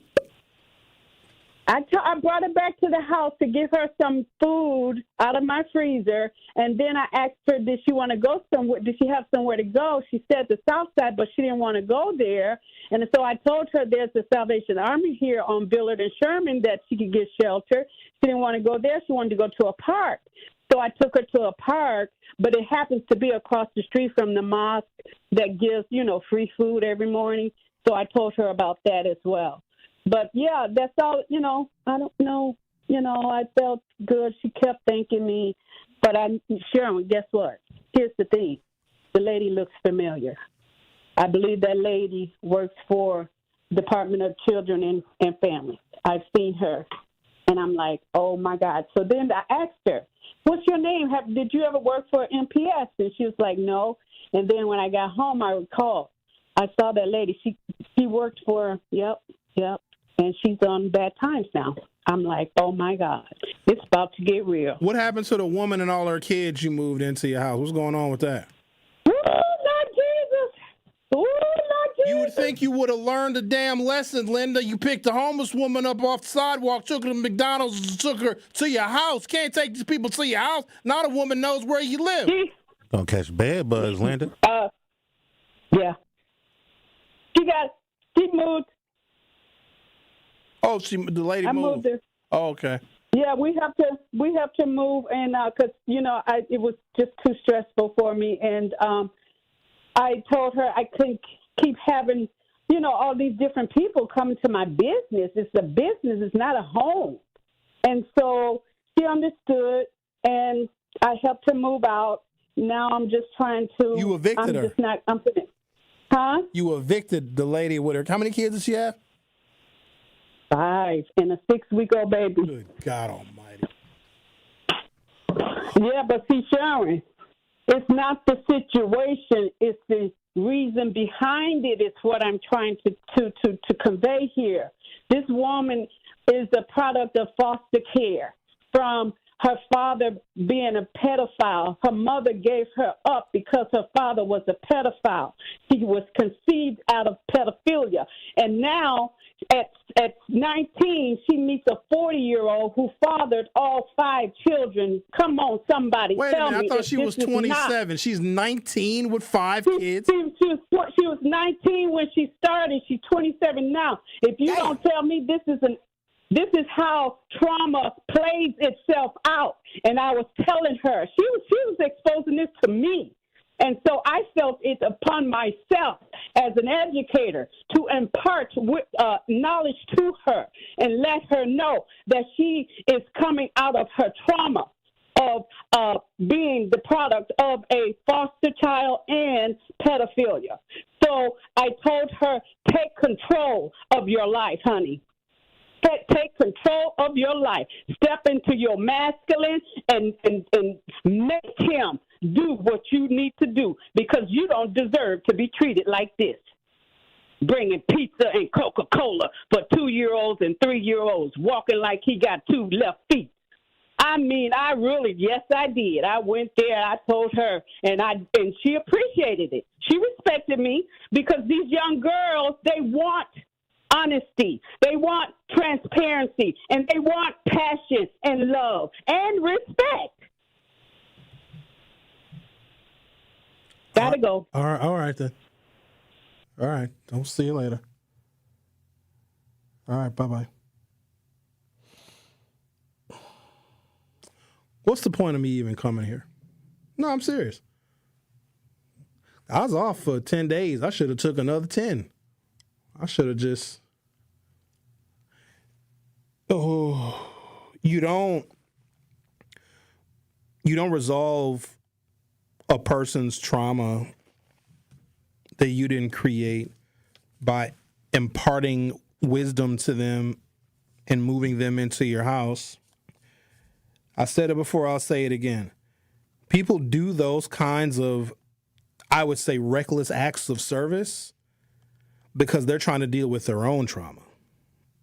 That woman, who it sounds like has had a rough go at life, needs years of professional counseling and therapy if she ever has any hope to be fully functioning and get over some of her issues. We, as individual people with really big hearts, cannot think for a moment that by our sacrifices for other people, we're going to fix them. No, those people are just going to use us. So just a word to the wise. All right. She picked a homeless lady up off the sidewalk.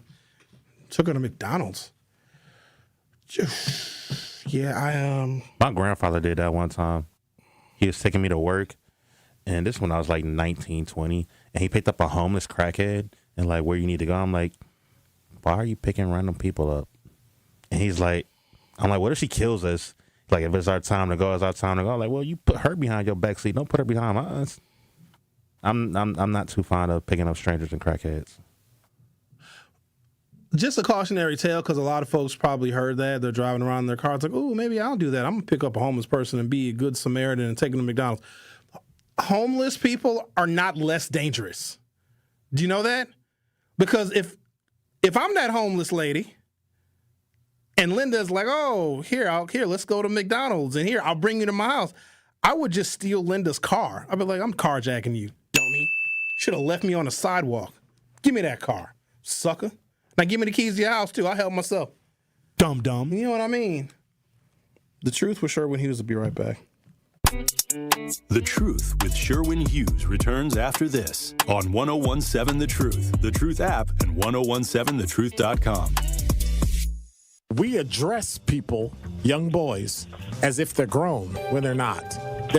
For me, they're not young men, they're young boys. And I think if we can keep them in that space, I can do a lot more with someone in middle school when I treat them as the boy that they are versus trying to make them men when they're not, and they probably have very few examples of that.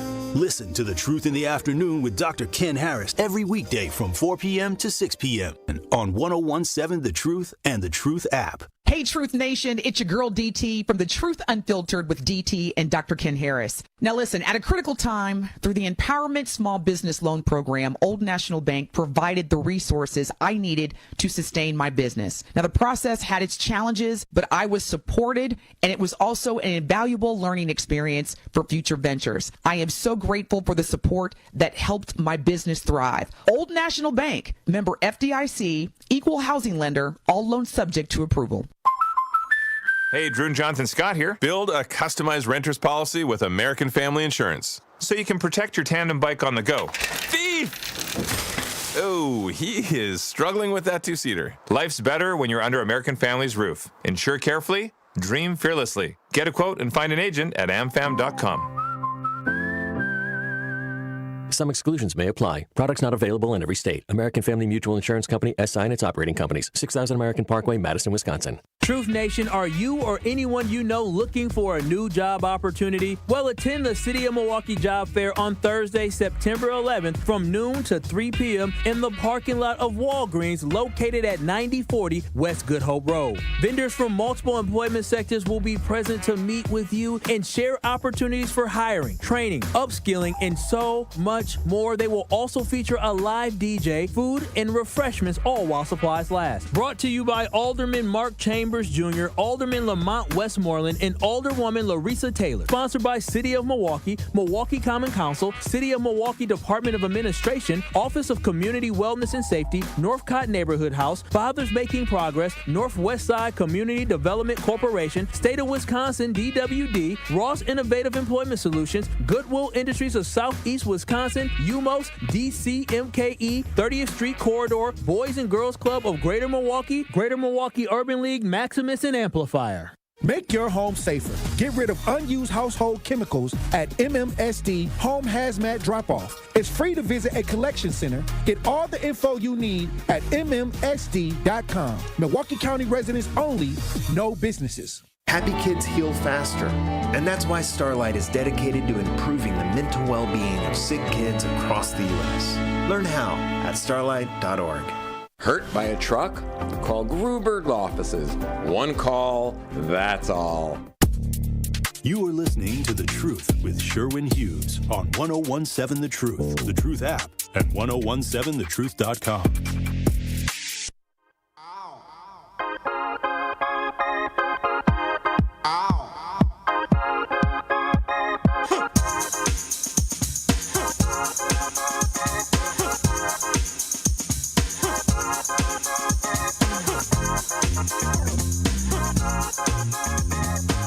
Doesn't really matter what I talk about.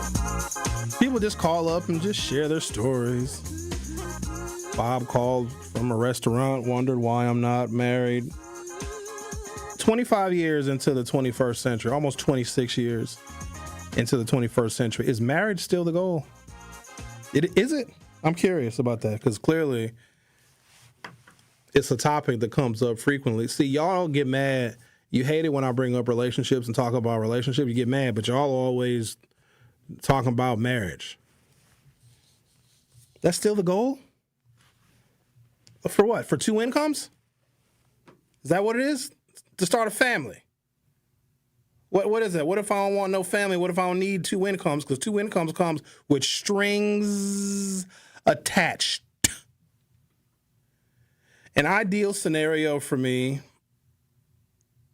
is I live in my house. She lives in hers. We visit, maybe frequently. We go do things. Go to dinner, maybe do holiday stuff, go to Christmas parties, do family things. Maybe she stays with me a couple of days at my house. Maybe I stay with her a couple of days at her house. But then I'd like to have the freedom to say, you know what, sweetheart, I got a real early day tomorrow, and I'm just going to go back to my house. I'll call you or text you tomorrow afternoon, and I go home to my house where she is not. Do y'all still need to be up under a person all the time? Do you need that? Do you always need to have a person in your house walking around dirtying up dishes? Do you need that? I don't know. I don't know how exciting or enticing that is. And it certainly ain't about sex. Married couples don't have sex anymore. They tell you that they do, but they don't. So I'm just trying to figure out what companionship. I've got great friends. I got great family. But I get sick of my friends sometimes, and I get sick of my family, and then you know what I do? I go home. Because it helps maintain the relationship, you know what I'm saying?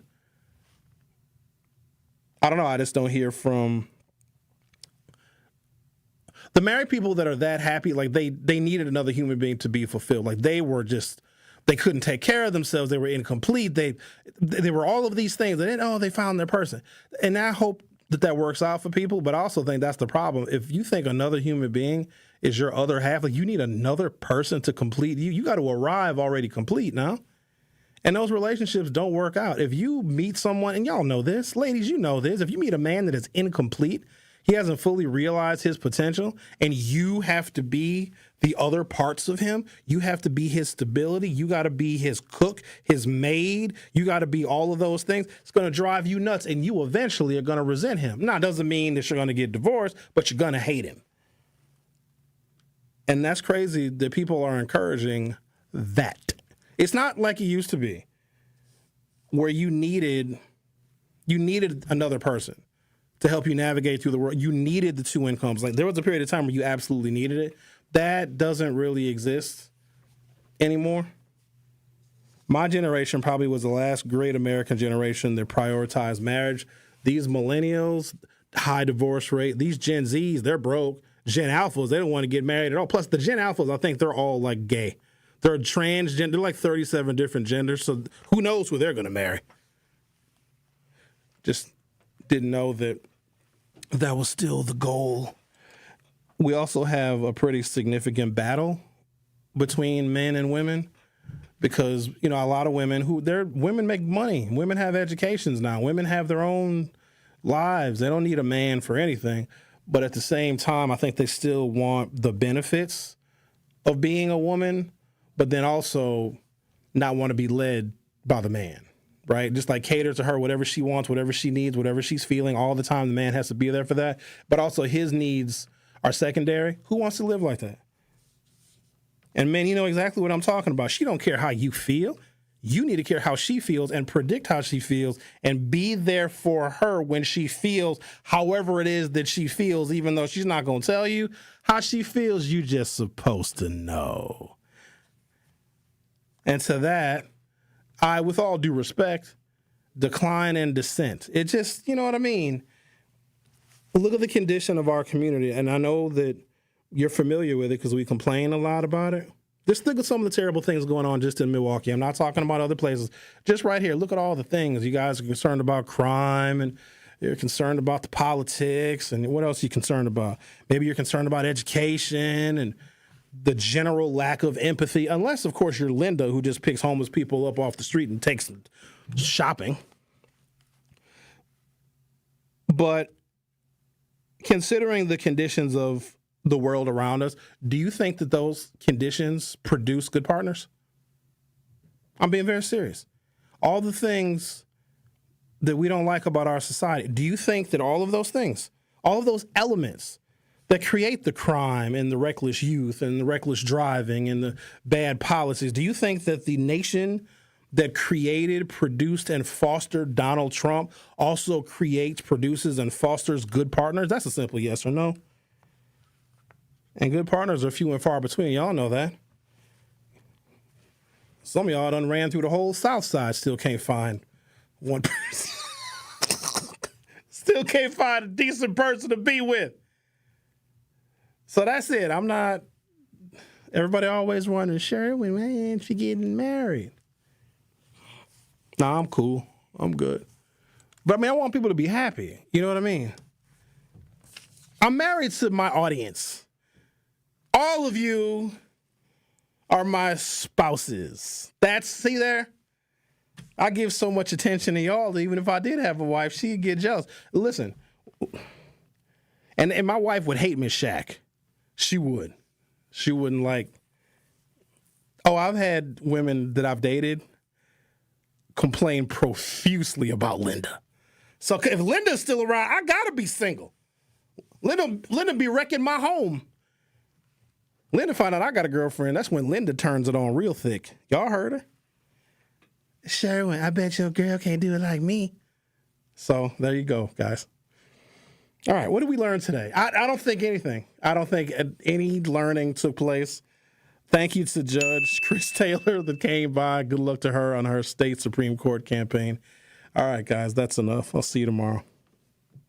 Catholic Memorial Football. To Devon Williams Jr., and he's into the end zone. The Crusaders host West Dallas Central.